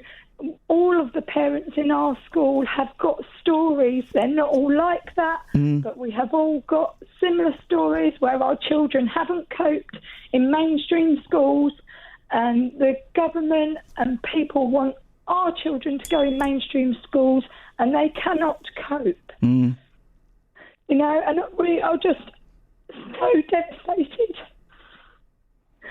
And we need that help. We've been given 2 weeks to try and campaign for our school. We've been given no time whatsoever. We've got no idea of where any of our kids are going. You know, it's almost like we've just got no help whatsoever. And we've basically all got the prospect of all our children going into mainstream colleges. Julie, I wish I could say something. I can't even begin to imagine what you're all going through, all of the families and all of the young people that go there. Who's that in the background? Is that... It's my daughter. Oh, how old's your daughter? 3. Oh, I've got a 3-year-old. Good luck. Good luck with that. Julie, I really appreciate. I really appreciate your call. How important it is financially. We just need that help. Anybody who can help us. We as parents would just so appreciate it. Okay. And our children would just appreciate it that much more. Thanks very much for talking to us, and let's hope that somebody's listening who might be able to help. Yeah, I hope so. Keep in touch and let us know what happens, and I wish you and your family the best of luck. Thank you. Thanks a lot. Bye-bye. Oh, dearie me. He was branded with a spot? That's incredible, isn't it? 12 years ago, but 12 years ago was still the 21st century, you know. So they could keep an eye on him. That's what the Nazis did, guys. Flipping it. That's poor teaching. Blimey. Well, thank you very much indeed for that. What a call. Gosh. Doesn't it make you think, eh? 03459 4555 555 is the telephone number if you want to give us a call. Have we got any texts? Let's have a look. Tony says, do you know what gets me up in the morning? I use a Wemo. It's a light bulb controlled app on a mobile. It turns the lights on in the house at any given time. Well, how does that work? It turns the lights on in the house at any given time. As I said, how does that work? Well, it's a light bulb controlled app on a mobile. It turns the lights on in the house at any given time. But the thing is, how does that work? Well, it's a light bulb controlled app on a mobile. Yeah. It turns the lights on in the house at any given time. Okay, that's interesting, but there's one thing, I've got one question about this. Wemo, you say? A Wemo. How does it work? Well, it's a light bulb controlled app on a mobile, and it turns the lights on in the house at any given time. Okay. Maybe you're not hearing me. Let me listen. Okay. How does it work? Well, it's a light bulb controlled app on a mobile, and it turns the lights on in the house at any given time. Well, I'm glad that's cleared that up. Even when you're out. Why would you want the lights on when you're out? So the burglars think you're in. What, so they can... Yeah, so the murderers think you're in? Well, the murder. You don't think about the murderers, it's the burglars. No one thinks about the murderers!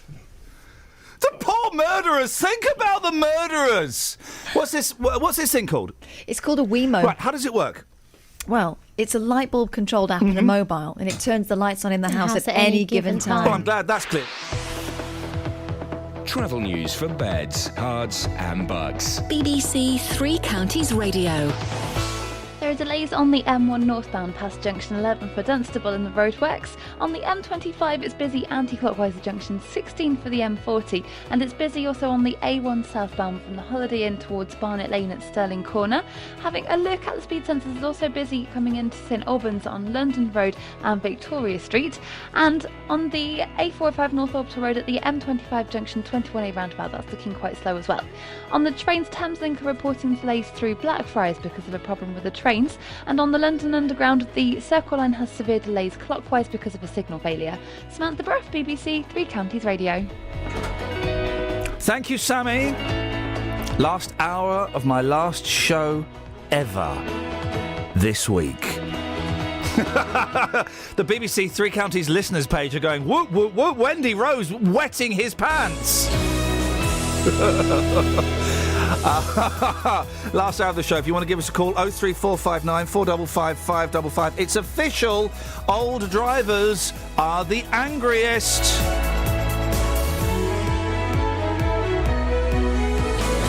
Local and vocal across beds, hearts and bucks. This is BBC Three Counties Radio.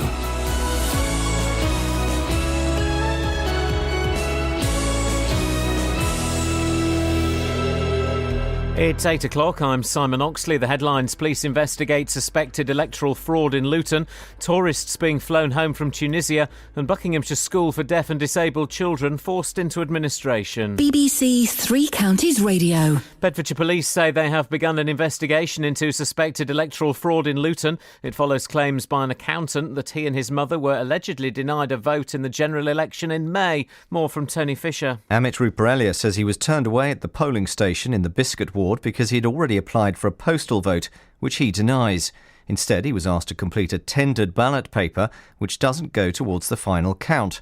For the past 2 months, he's been asking Luton Borough Council how many tendered ballot papers were returned and whether the council has their postal votes. The council confirmed the matter has been referred to the police. Tour operators are making preparations to fly thousands of British tourists home from Tunisia after the government said a further terrorist attack in the country was highly likely. Luton-based Thomson and First Choice, who don't have any holidaymakers in the country, say they're working to bring their staff home within the next 24 hours. But the Tunisian ambassador to the UK said the government's announcement was playing into the hands of the terrorists. The care provided by a health trust in Buckinghamshire still requires improvement, according to the Chief Inspector of Hospitals. Buckinghamshire Healthcare NHS Trust was put into special measures last year following serious concerns. Today's report shows some improvement, but still areas that are failing after visits to Stoke Mandeville and Wickham hospitals and community health services. Police say a murder investigation into the death of a toddler from Bedfordshire will remain open. An inquest has ruled that 19-month-old Samuel Harry was unlawfully killed. Lee Agnew reports. Samuel Harry died in 2013 from brain injuries, which medical experts likened to being in a high-speed crash. At the time, he was being looked after by his mother, Deanna Buffham, and stepfather Ryan Bate, who've both blamed each other for his death. Coroner Martin Oldham said both of them know the truth, and they simply failed to come forward with that account. Despite an investigation, detectives were unable to obtain enough evidence to bring charges, but say the case will be subject to a regular review. A decision on a controversial planning application for the Wolverton Agora Centre has been deferred until later in the year. Milton Keynes Council decided last night that the removal of some affordable housing by the developer meant it needed to rethink its recommendation to approve the scheme. A boarding school for deaf and disabled children in Buckinghamshire has been forced into administration unless a buyer can be found. Penn School will close at the end of this term. Buckinghamshire County Council say they're liaising with parents and other schools to ensure around 50 students can find a suitable place. Simone Banks is a teacher at the school. We've got parents who are frantic, and it couldn't have come at a worse time. 2 weeks before the end of term, 1 week now, and they don't have a school to send them to. They're petrified they'll be sent to mainstream. The children are crying. In sport, it's men's semi-finals day at Wimbledon with Andy Murray taking on Roger Federer. That match is second on centre court after Novak Djokovic against Richard Gasquet. The weather, another dry and sunny day, a maximum temperature 26 degrees Celsius. And you can get the latest news and sport online at bbc.co.uk/3 counties.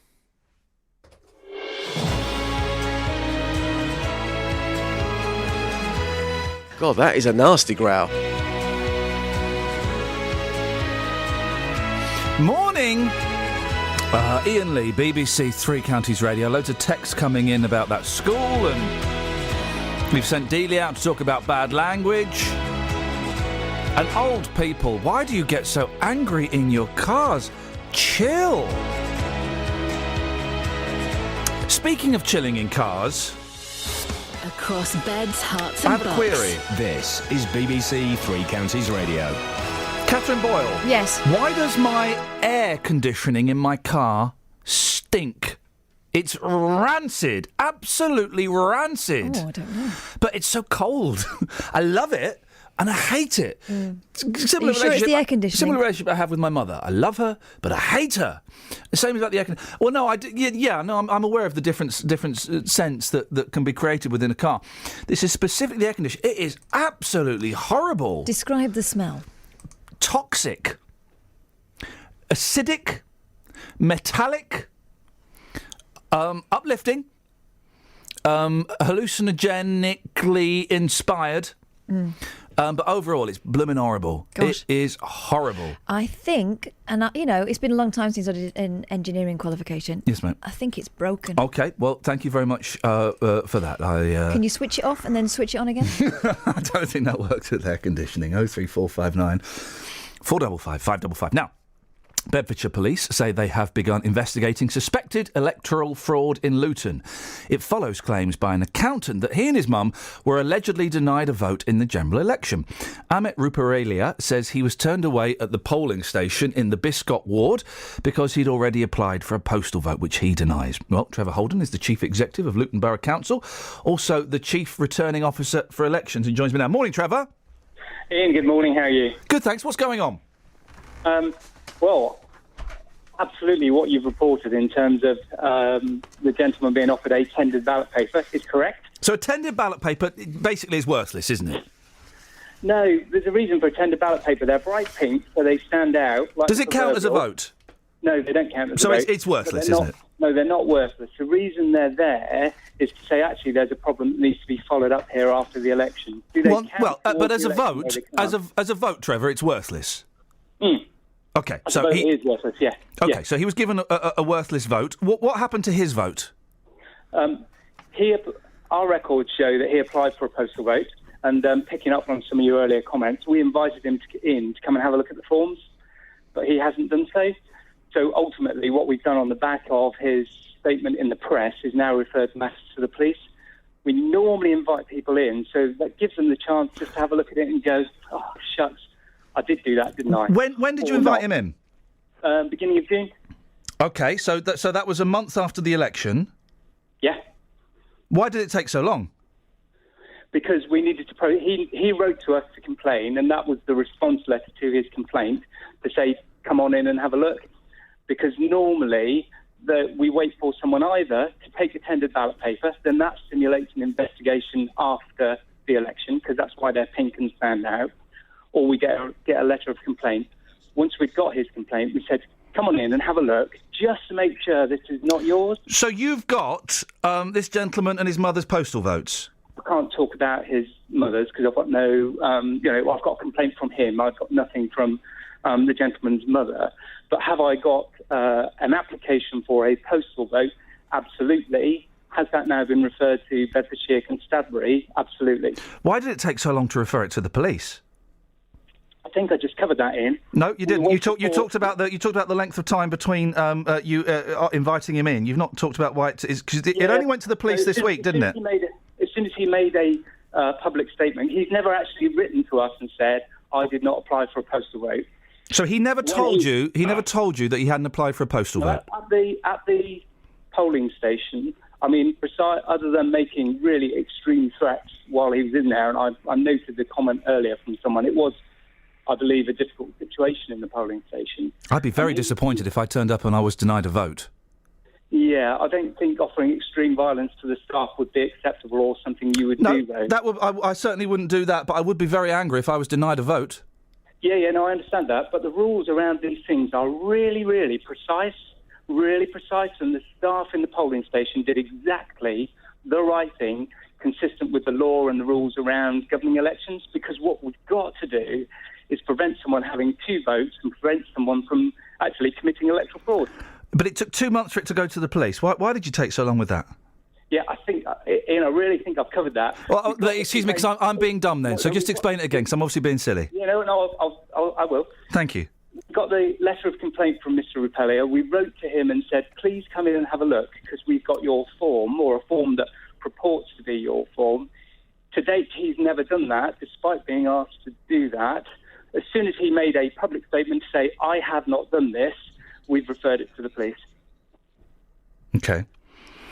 How many tendered ballot papers were there? Right, OK. In terms of electoral law, I'm not allowed to disclose that figure, but let me give you a feel for it, OK? 85,000 votes cast in the general election across the 2 constituencies. And if I say to you there were less than 100, or if I say there were less than 75, less than 50, if I say there were less than 25 tendered ballot papers, I'm still inside the law, and I'm giving you a feel for actually how many tendered ballot papers were issued. Is it not meant to be public information? No. If you want to get inside an election, you have to submit an electoral petition, because the secrecy of the ballot and who did what is sacrosanct to our kind of election system. That's why when your guys come in and do the media on the actual count, they're not allowed to film the ballot papers and that kind of stuff. And you say that this gentleman was, and obviously he's not here to defend himself, was making threats of violence. Extreme threats to the staff. Yeah, is that why the police were called, Trevor? That would be a reasonable supposition. Yeah. Because am I concerned? I mean, I guess the key thing in here is about electoral fraud, and I'm really pleased to be able to come on the radio and talk about this. Postal votes are becoming more and more popular. The system is really, really tight. And the reason why, when there's a question, we issue a tendered ballot paper is so that the question can be resolved after, but to avoid the opportunity for someone to have more than vote. There have been rumours of electoral fraud in that ward before. Are you concerned about that? We mentioned allegations of membership packing in the Labour Party over a year ago.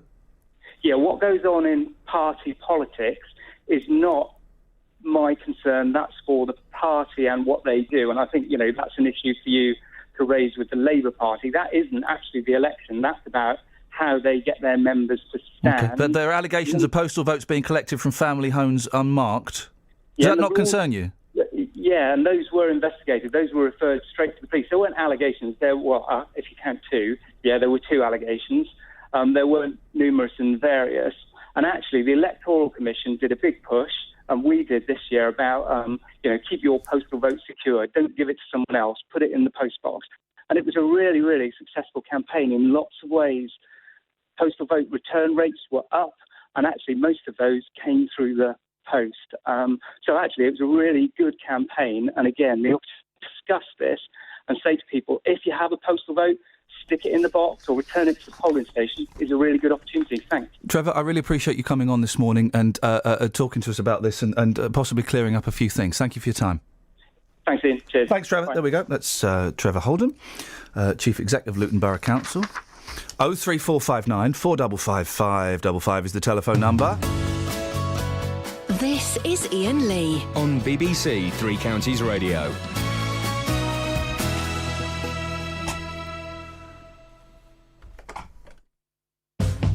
Local and vocal across beds, hearts and bucks. This is Iain Lee. BBC Three Counties Radio. Mike Garrett is the leader of the Tory group on Luton Borough Council. Well, it all sounds... what fader is Mike on 3? What do you think of that, Mike? Well, I've been very concerned about postal votes for a number of years. I've never, ever heard of tendered votes, I must admit. And all the elections that I've been involved with for the last 40 years, I have never, ever heard of tendered votes. That doesn't mean to say they don't exist, but I've never heard of them.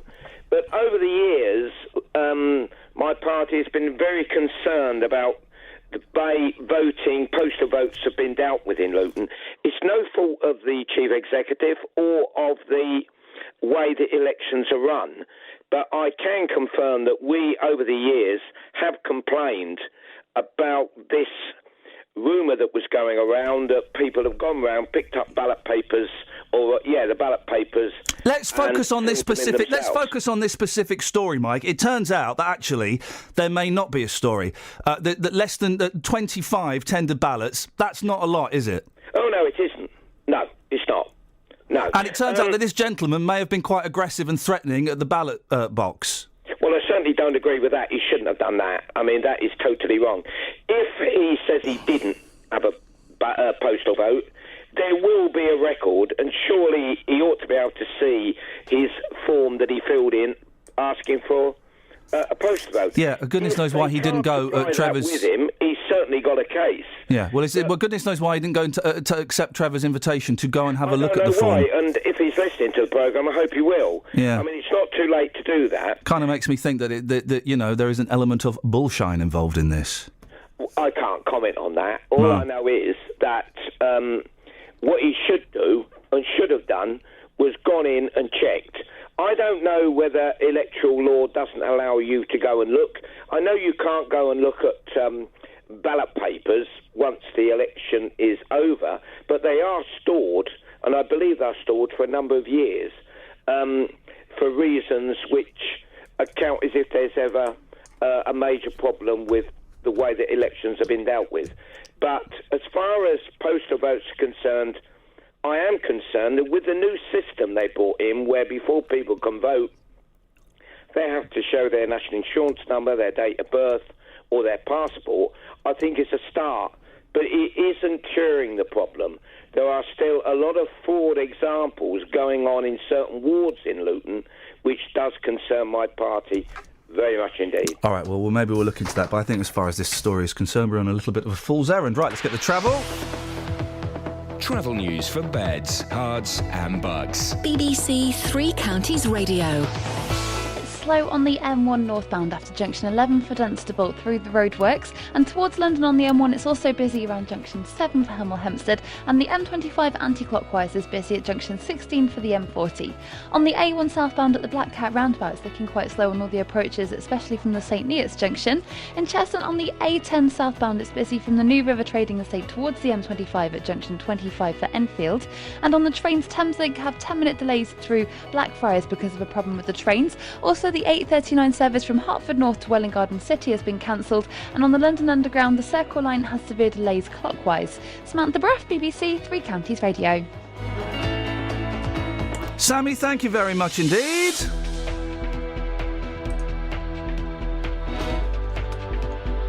Right, where are we? 8:16. It's Friday the 10th of July. I'm Iain Lee. These are your headlines on BBC Three Counties Radio. Bedfordshire police say they've begun an investigation into suspected electoral fraud in Luton. British holidaymakers are being evacuated from Tunisia after the Foreign Office urged them to leave immediately amid fears of another terrorist attack. And a boarding school for deaf and disabled children in Buckinghamshire has been forced into administration. Every weekday from 3. The East of England Ambulance Service are urging us to stay safe in the heat and take sensible precautions. Barry is in Bedford. Hi, Barry. Hi, Rob. Right, I've got a little story about bad breath, and it's quite embarrassing, really, but I do... Don't be embarrassed. Roberto Peroni. Yeah, we kiss them and cuddle them. Oh, no, you don't kiss an animal. Yeah. No. Yeah. So you've started an online petition to raise money to pay the Greek debt? That's right. I was fed up with politicians going round in circles, and I thought, you know what, let's just crack on and let's see if we can do something here. Roberto Peroni, weekdays from 3 on BBC Three Counties Radio. More, look at you with your sunnies on but not on his eyes, on his head. No, I forgot Protecting your ginger locks from ginger locks from sunburning. Do you think I look ginger? Yes, you do. Really? You look ruddy. You look ruddy and ginger. Ruddy ginger. Do you genuinely think I'm ginger? Do you genuinely think you're not? Oh, you're strawberry blonde. Is that what you are? Is that what you are? Why are you saying it's a bad thing? Kath, he does, doesn't he? I'm ginger. Come on. I would say... I tell you what. It's this light. He's worked on your show, so it doesn't matter what he says now. Kelly's boyfriend, Akeem, is here. Akeem, you'd agree with me, wouldn't you, that Jonathan looks ginger? Indeed, I would. Oh! Well, this is if I am ginger, it's no bad thing. Of course it's not a bad thing. We're not Katie Hopkins here. It's a great thing. It's a beautiful thing. But you are wrong. Autumn sunset. I'm not ginger. What are you talking about? Why have you got your sunnies on your head? Luxury blonde. What? Why have you got your sunnies on your head? So I was wearing them to drive to work. Yeah. And I forgot to put them on. We're all in that kind of end of term vibe. What a fascinating conversation this is. Let's move on. We asked the big questions. Local and vocal, Why isn't it? have you got sunglasses on your There are head? some local radio stations who would get a good 3 hours out of that. Oh yes. When have you worn sunglasses? Actually, send Justin out on that. When have you worn sunglasses on a different part of your body? Well, and be careful how you answer that, because we've all played that game, haven't we? A friend of mine who's a vicar. He was telling me that there's a very new fashion now to wear sunglasses at funerals. What? And he's getting fed up of it. What? So much so he's considering banning it. Why would you wear sunnies at funerals? People do, don't they? They turn out like that. All right, Elizabeth Taylor. Exactly. Well, it's that kind of look, isn't it? If you put sunglasses on, no one can see you shedding a tear. Well, I like to see people crying. I don't like to see people crying. I'm not that Iglesias fellow, but I thank you, Enrique. But anyway, if I'm crying, I want people to know. Right. So if you take the glasses off and you make a big thing of taking them off and put them back on. Right. What Fanning. was that? Fanning, thank goodness for that. It broke through the headphones. Fanning. I tell you what I'm going to do is I'm going to hit one of these buttons, then we're going to compose ourselves, and we'll be back. This is Iain Lee on BBC Three Counties Radio. I know what you thought she said. You didn't need to tell me. Dear. What's on your show she this... said that.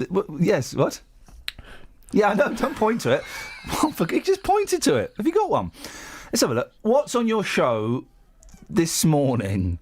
You can hear them cackling through there like the witches. What's in your show this morning, Jonathan Vernon-Smith? Well, I like your elderly road rage story today. It's good, isn't it? It's a good one. So from 9 this morning, I'm going to be asking, have you experienced anger on the roads? Men aged 50, 69 and 79 are the angriest drivers on the road. That's according to a new survey which shows 6 in 10 motorists regularly lose their tempers. This study, the first of its kind, has also shown motorists spend 5 months of their lives shouting at other road users. Is that all? I spent 6 months yesterday. Well, in the last 6 months alone, the average car owner has been on the receiving end of 183 verbal tirades, rude gestures, or intimidating driving. You don't need to act it out, which is what he's doing. And almost half of those fought back with colourful language.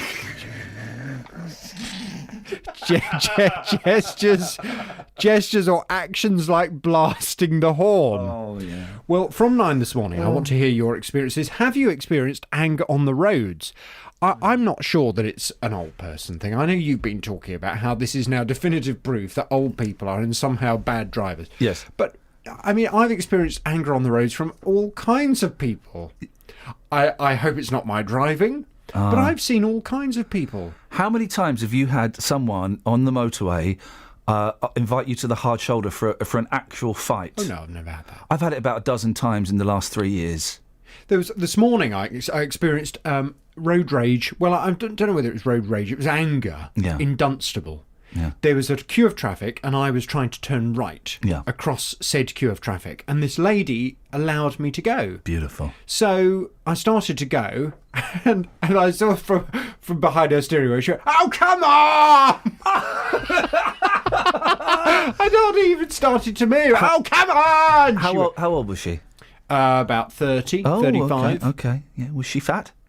No. Okay. Why does that have I'm a just bearing? trying to get a picture. That's not in the story as well, is it? Fat people are more likely to be angry behind the wheel. Well, angry old people. They would be, wouldn't they? And fat people. Yep.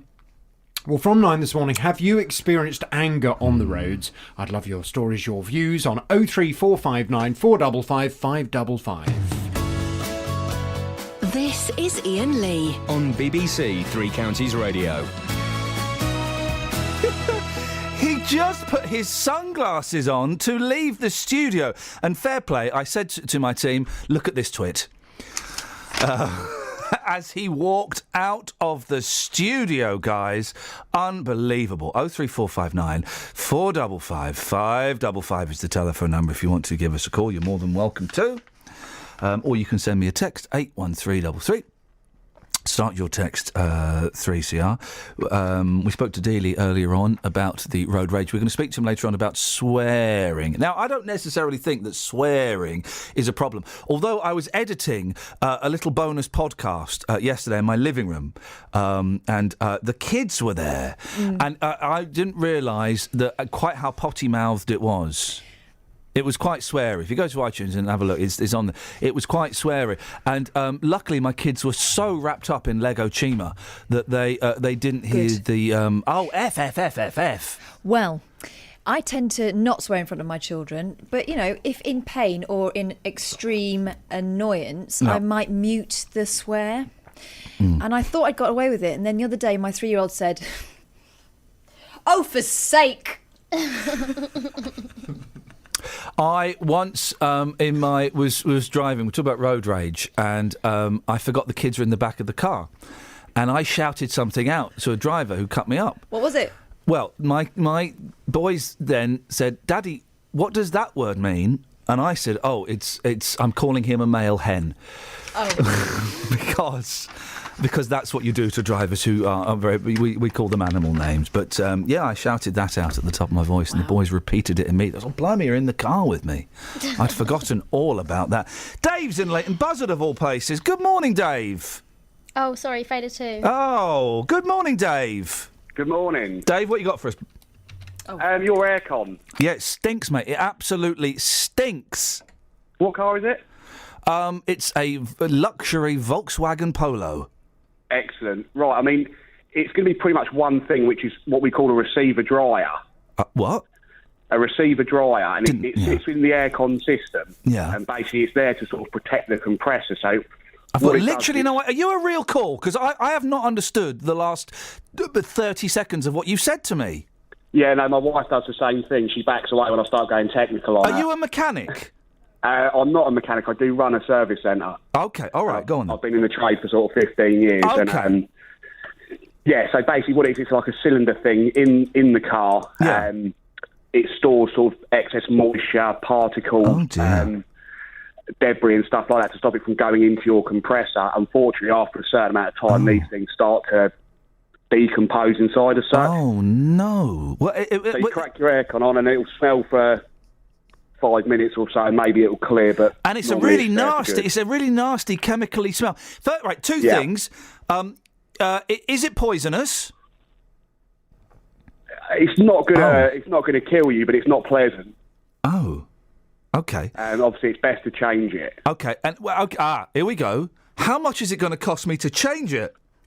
What I'd need to do is I need to take your registration down and give you a shout back with a quote to do the job, because when we do that, we'd also renew the aircon gas itself. Here we go. Here we go, Dave. You're like when I drop my car in for an MOT and I get the phone call back saying, well, now it's passed, but we recommend this, this and this.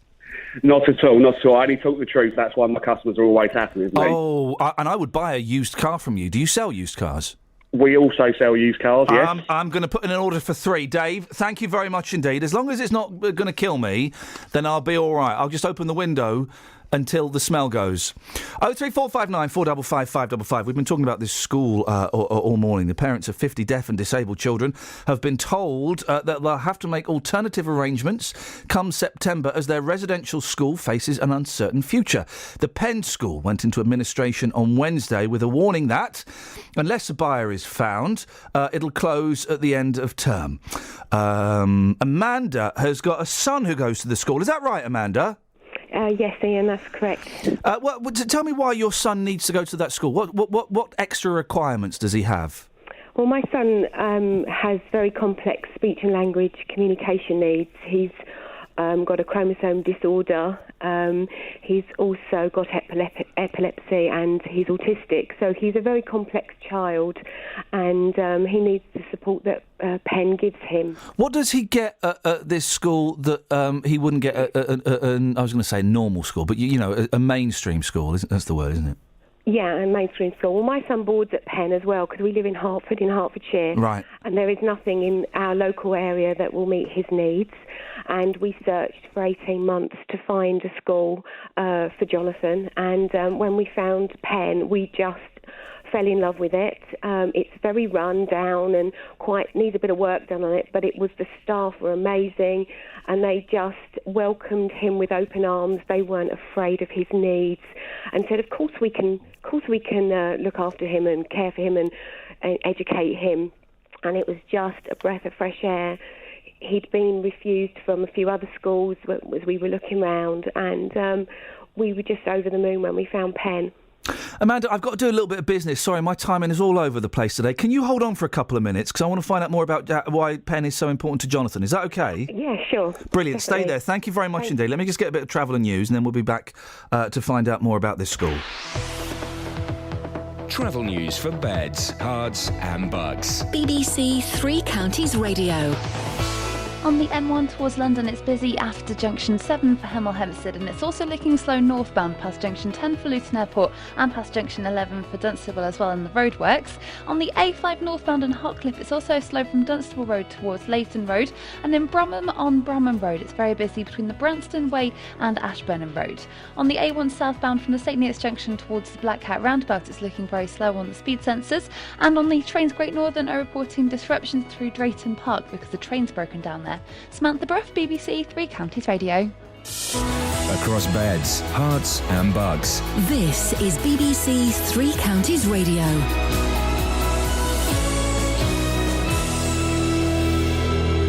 It's 8:30. I'm Simon Oxley. Bedfordshire Police say they have begun an investigation into suspected electoral fraud in Luton. British holidaymakers are being evacuated from Tunisia after the Foreign Office urged them to leave immediately amid fears of another terrorist attack. A house in Bletchley was damaged by fire in the early hours of this morning after a caravan in the front garden was set alight. And a boarding school for deaf and disabled children in Buckinghamshire has been forced into administration. Unless a buyer can be found, Penn School will close at the end of this term. Three Counties Sports. BBC Three Counties Radio. It's men's semi-final stay at Wimbledon with Andy Murray taking on Roger Federer. That match is second on centre court after Novak Djokovic against Richard Gasquet. There's already one Murray in a final with Andy's brother Jamie into Saturday's men's doubles final with Australian John Peers. England have the advantage going into day 3 of the first Ashes test in Cardiff. Australia will resume this morning on 264 for 5, still trailing England by 166. Here's Jonathan Agnew. England's most likely route to a first innings lead lies with a new ball, which is due after only 10 overs.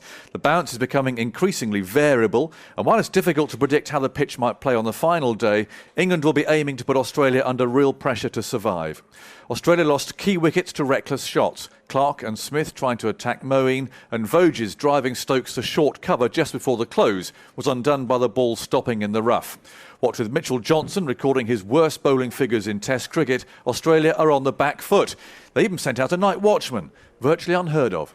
Luton Town have made their 10th signing of the summer. Defender Mark O'Brien has joined the Hatters after leaving Derby. Watford's Olympic super heavyweight champion Anthony Joshua will fight Dillian White for the British heavyweight title in November or December. Joshua has won all 13 of his fights as a professional inside 3 rounds, but lost to White as an amateur.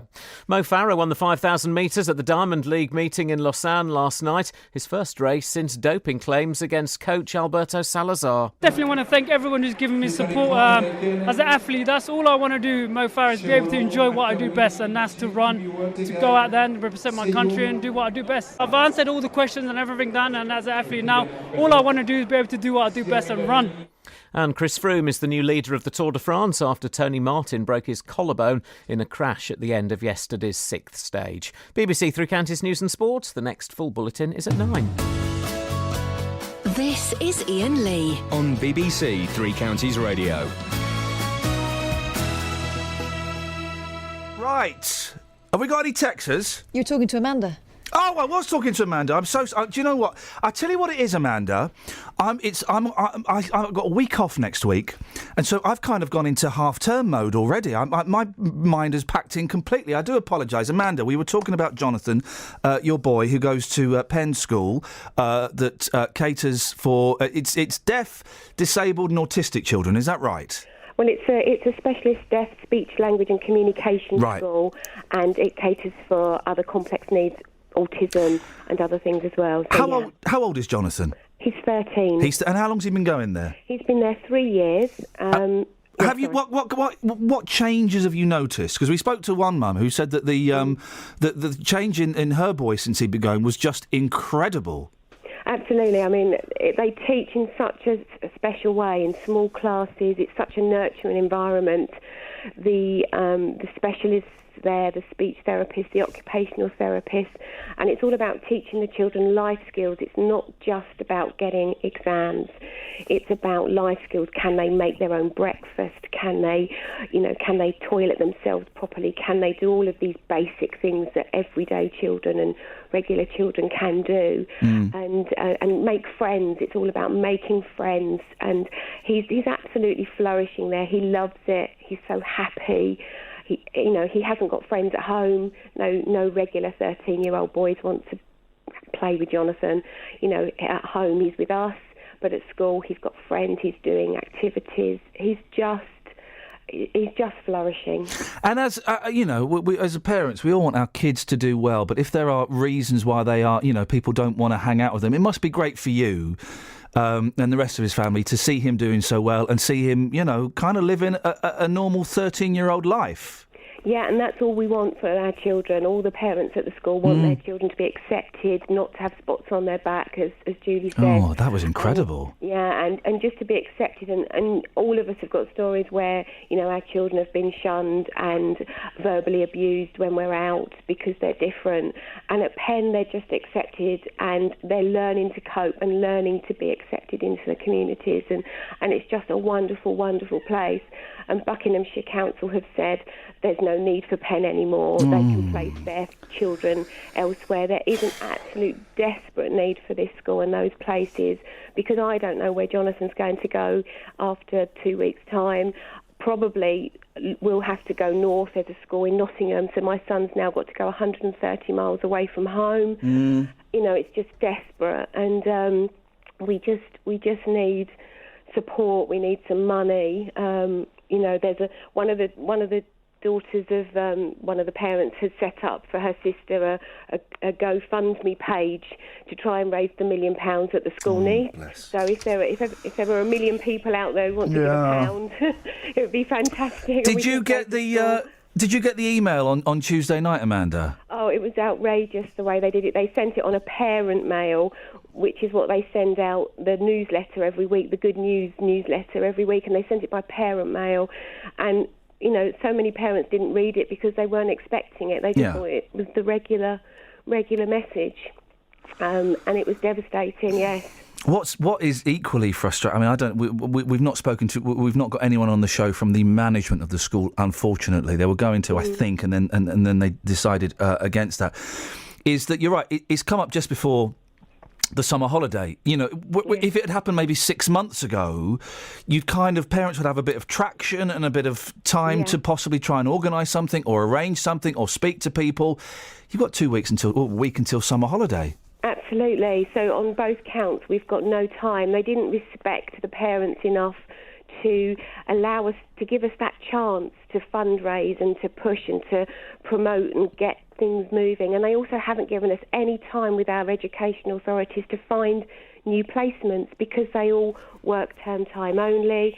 They're all finishing. We can't go and view schools now to see what's out there. To be honest, there isn't anything out there. It's such a small number of specialist schools like Penn in the country. You've got ICANN schools, you've got some up north, some in Bristol, but they're so few and far between around the country, and yet they're saying that Penn isn't needed. That is just not true. I'll tell you what I'd like to do, Amanda, if this is okay with you. And Catherine, this is something to put in the diary. Wouldn't it be nice if we could speak to Amanda and to Julie, it was earlier on, and there was another mum, Vashna, I think? Varsha, yeah. Varsha. If we could speak to them in September, when term time starts, fingers crossed they'll still be at Penn School and someone will have stepped in. Yeah. But if not, I know that a lot of... I would like to know that all of your kids have got to decent places anyway. Would that be all right, Amanda? Oh, that would be fantastic. Thank you, Ian. Let's keep our fingers crossed you're all at Penn, but if not, I'd just like to know that they're all safe and they've ended up somewhere good. Yeah, thank you very much, Ian. That'd be wonderful. Enjoy the summer holiday as much as you can. We will try. We all will right. try. Best of luck to you and Jonathan. care. Thank you very much. Thank you. Let's put that in the diary, shall we? It's in. Catherine, we'll speak to them all and, fingers crossed someone will step in.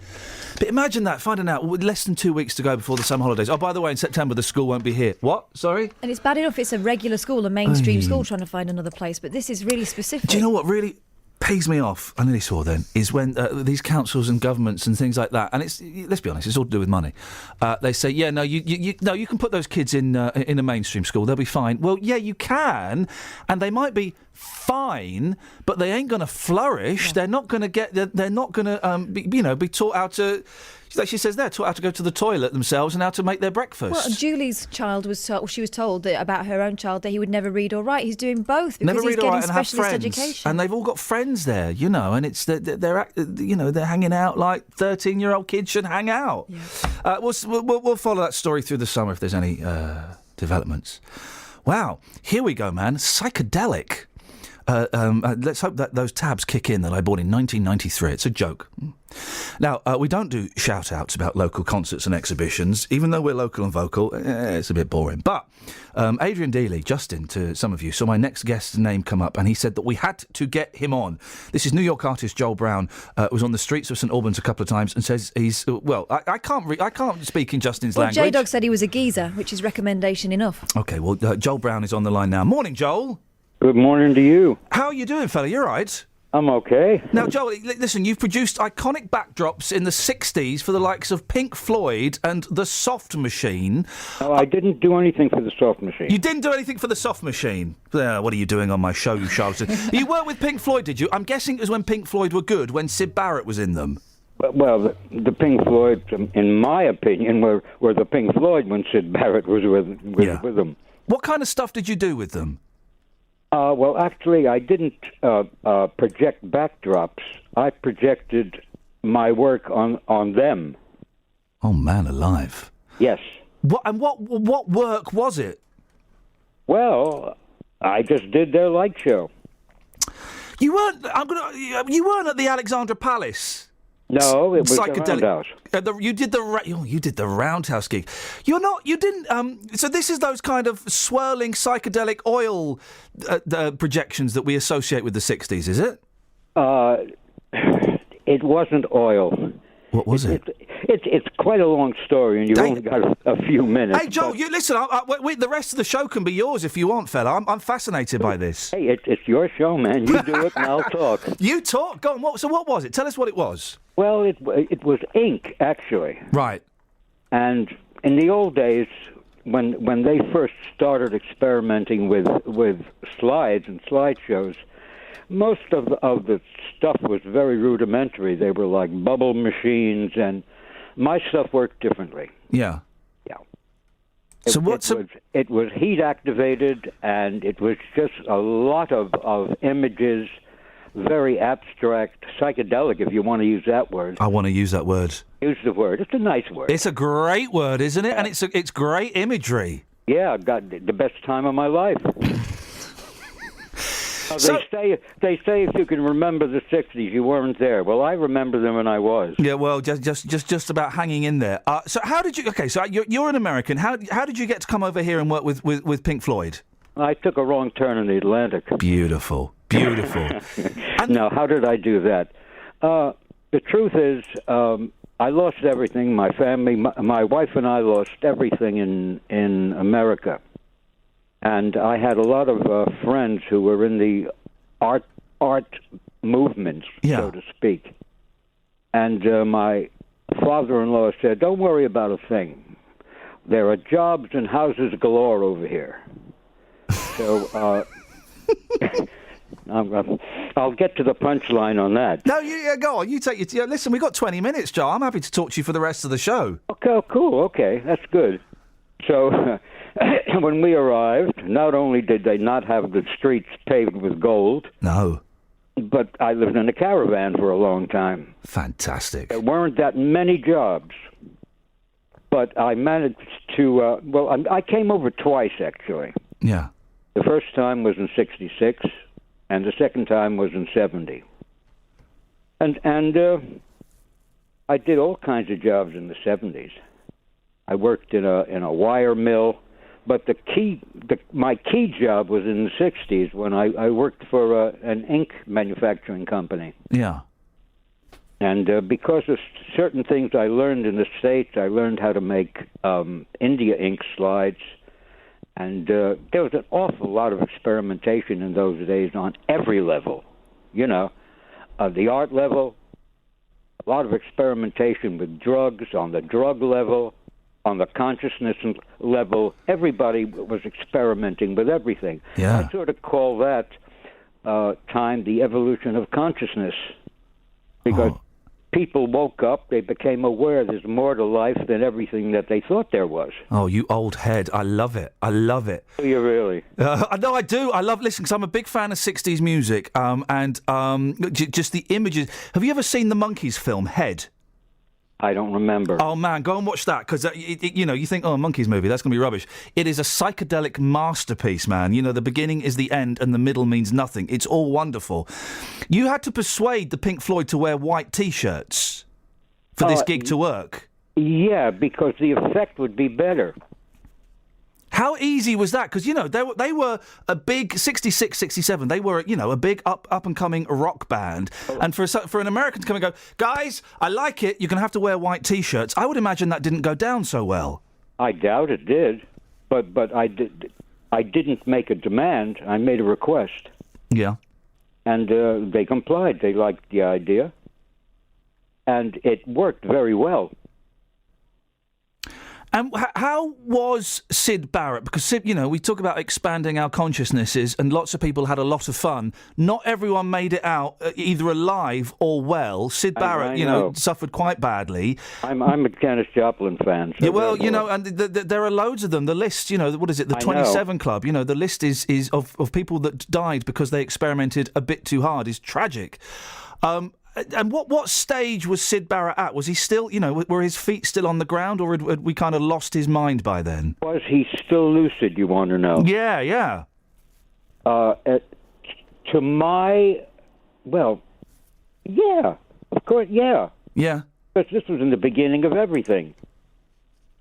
But unfortunately, he was not mentally able to deal with the drugs that he took. Yeah. And they did him in. But he was a genius. Nice guy. I can't say any more than that. It breaks my heart that, you mention Pink Floyd to people and they think of those, huge, I'll be honest, slightly dull albums that, The Wall and The Wish You Were Here's. Those first two Pink Floyd albums are just a joy. They're just kids playing around, and it's wonderful. Well, in a sense, we were both playing around because the music was very, very avant-garde and very experimental. Yeah. And my slides were the same. Joel, we just happened to meet in the middle beautifully. Am I right? You've got an art exhibition on at the Nude Tin Can Gallery. You're not going to be nude, are you? No, but the gallery might. Well, hey, listen, it was the 60s. If you're hot, take your clothes off. This is in St Albans. Have we just... It wasn't yesterday. We've not just missed it, have we? What? Yes, you missed it. Oh, flipping. There's me doing all the business and the plug, and we've just missed it. Yes, well, that's all right. It was an excellent show. I'm sure it was. I'll write you a book about it. Oh man, do write a book. Listen, if people want to find out more, and I've got to go and do some business in a second. Do you have a website? Is there anywhere that people can come and find out? I'm a Luddite. I don't have a website. Man, I love your attitude, Joel. Listen, what we'll do is we will get you on at some point when you've got something coming up, and maybe we'll get you in the studio, or we'll have a longer chat because I could talk to you for ages. Hey, that's good. Good for me. Joel, nice to talk to you, mate. Take care. Thanks very much. Ian. Bye bye. There we go. What a nice man. What a nice man. Oh, and he worked with the Pink Floyd when they were the Pink Floyd. Travel news for beds, cards and bugs. BBC Three Counties Radio. It's looking better now on the M1 in both directions, but it's still very busy in Brookett Wood on the North Orbital Road at the M25 junction 21A roundabouts. Also in Watford, it's busy on the High Street westbound between Rudolph Road and Eastbury Road, and in Borehamwood on the A1. That's slow southbound from the Holiday Inn towards the Barnet Lane. On the A1 southbound approaching the Black Cat roundabout, it's looking very busy, and it's especially busy from the St Neots junction.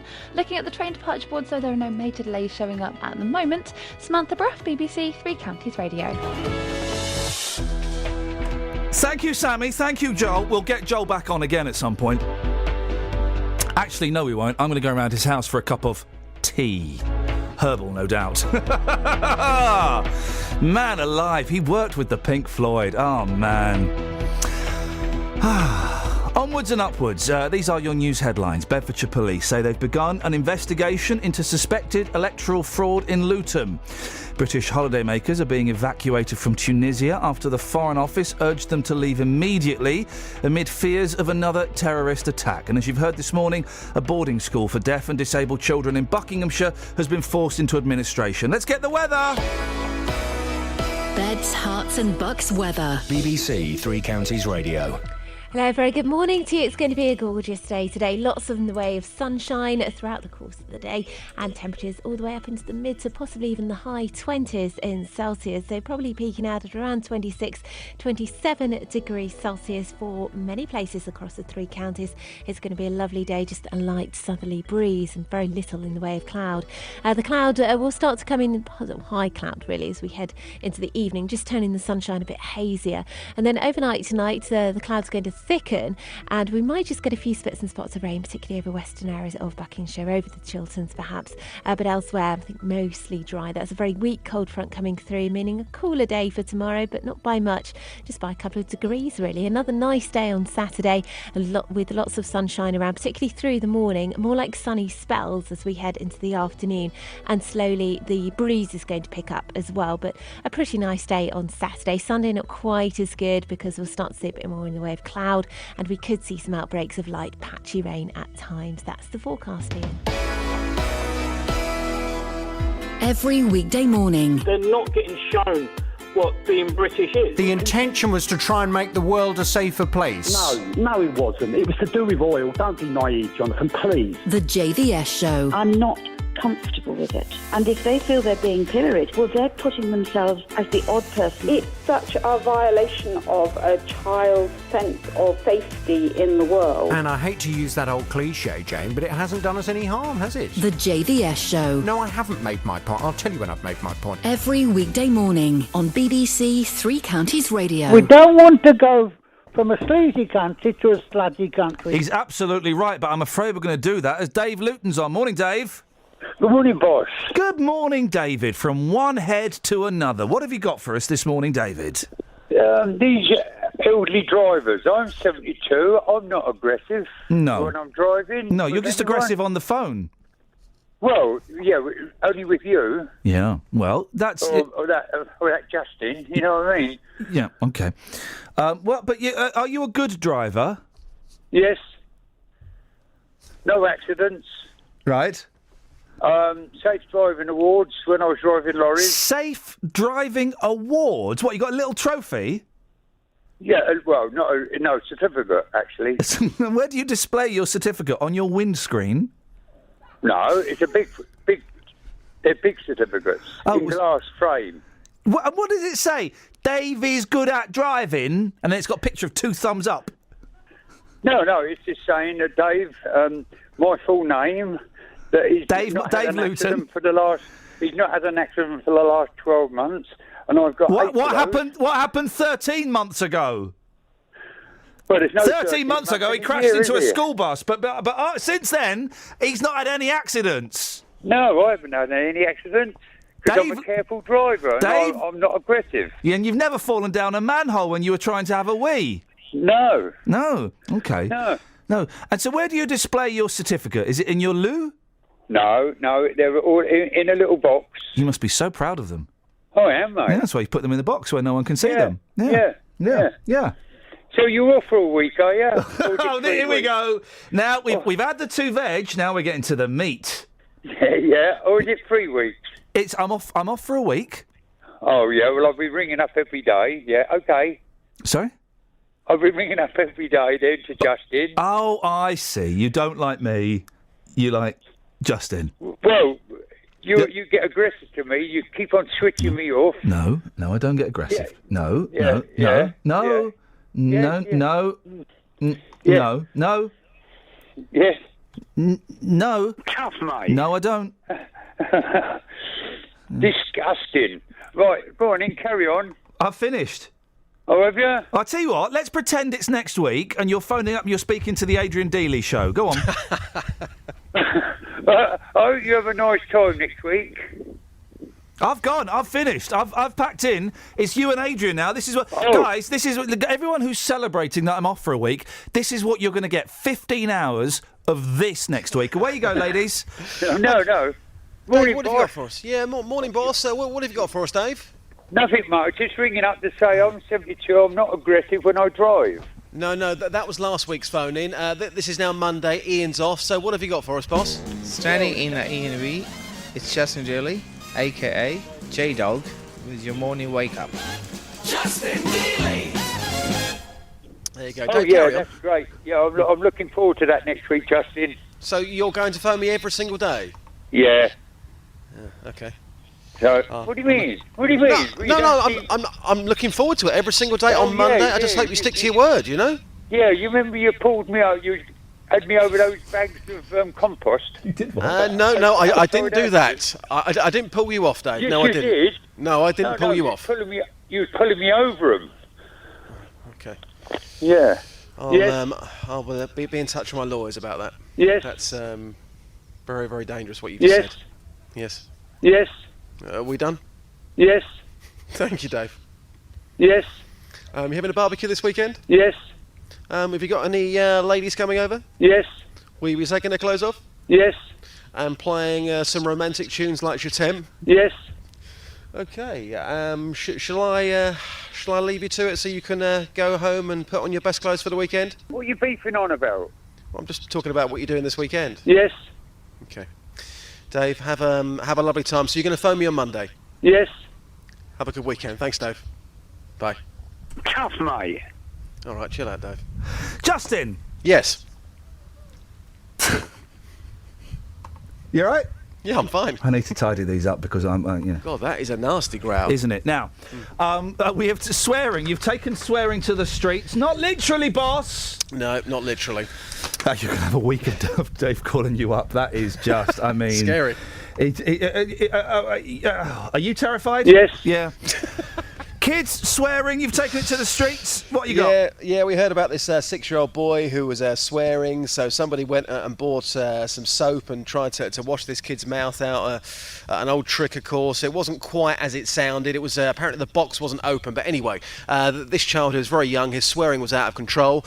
I've been on the streets this morning asking people, children swearing these days, has it got really that bad? Here's what people had to say. Sir, your experience of young children and swearing, how bad has it got? It's really bad for me because I go and pick up my friend's son most afternoons after school, and the language coming from some of the kids' mouths is terrible.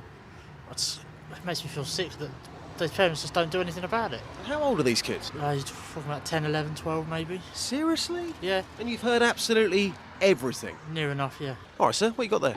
Bacon cheese wrap. It's in there. Kids and swearing, how bad's it got?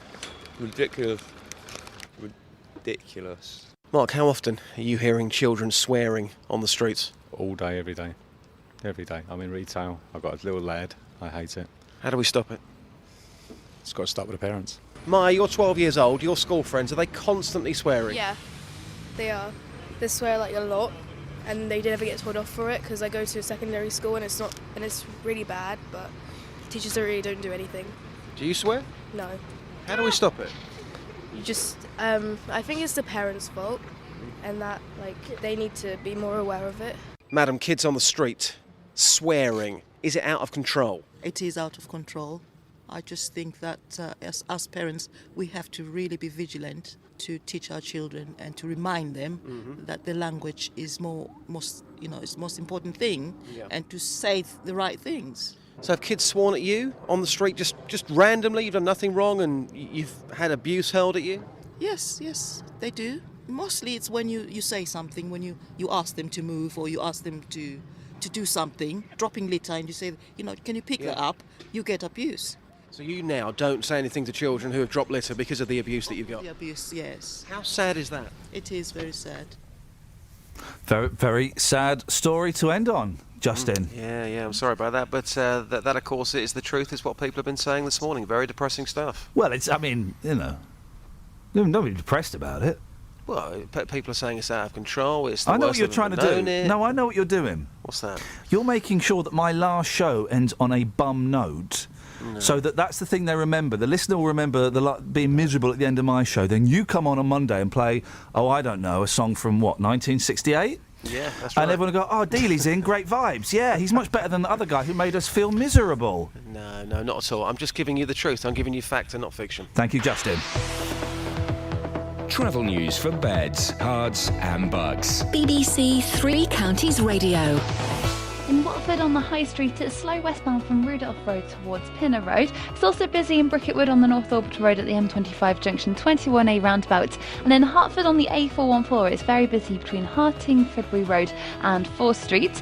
In Hutcliffe on the A5, it's busy northbound between Dunstable Road and Leighton Road. And it's also busy approaching the Black Cat roundabout on all the approaches at the moment. On the trains, Great Northern have delays through Drayton Park because a train's broken down there. And on the Underground, the Metropolitan line still has minor delays after a signal failure earlier this morning. Samantha Bruff, BBC Three Counties Radio. Dio. Thank you, Sammy. Thank you, Kelly. Nice to meet your boyfriend, Akeem. May I suggest you leave him at home from now on? Thank you, Catherine. Thank you, Dealey. I'm going to be in bed all next week, so don't nobody call me or ring my doorbell. Local and vocal across beds, hearts and bucks. This is BBC Three Counties Radio. Thank you, Ian. Good morning. Welcome to the JVS show. I'm Jonathan Vernon Smith. It's Friday. It's 9 o'clock, and on the big phone in today, have you experienced anger on the roads? Men aged 50, 69 and 79 are the angriest drivers on the road, apparently. That's according to a new survey which shows 6 in 10 motorists regularly lose their tempers. This study, the first of its kind, has also shown motorists spend 5 months of their lives shouting at other road users.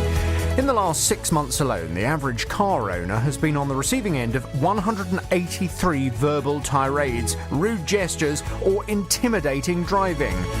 And almost half of those fought back with colourful language, gestures, or actions like blasting the horn. Well, this morning I want to hear your stories. Have you experienced anger on the roads? Pick up that phone, come on and tell me. 03459 455 555 is my number. This is the JVS show on BBC Three Counties Radio. I'll take your call in just a second, but first let's get the latest BBC News. It's 1 minute past 9. Here's Simon Oxley. The headlines: police investigate suspected electoral fraud in Luton. Buckinghamshire school goes into administration, and families pledge after death of Bedfordshire toddler. BBC Three Counties Radio. Bedfordshire police say they have begun an investigation into suspected electoral fraud in Luton. It follows claims by a man that he and his mother were not allowed to vote in the general election in May because they had applied for a postal vote, which he denies doing. They were asked to complete a so-called tendered ballot paper, which does not go towards the final count. Trevor Holden, the chief executive of the Borough Council, was the chief returning officer for the Luton North and South elections. He says these cases are rare. 85,000 votes cast in the general election across the 2 constituencies. If I say there were less than 25 tendered ballot papers, I'm still inside the law, and I'm giving you a feel for actually how many tendered ballot papers were issued. A boarding school for deaf and disabled children in Buckinghamshire has been forced into administration. Unless a buyer can be found, Penn School will close at the end of this term. Buckinghamshire County Council say they are liaising with parents and other schools to ensure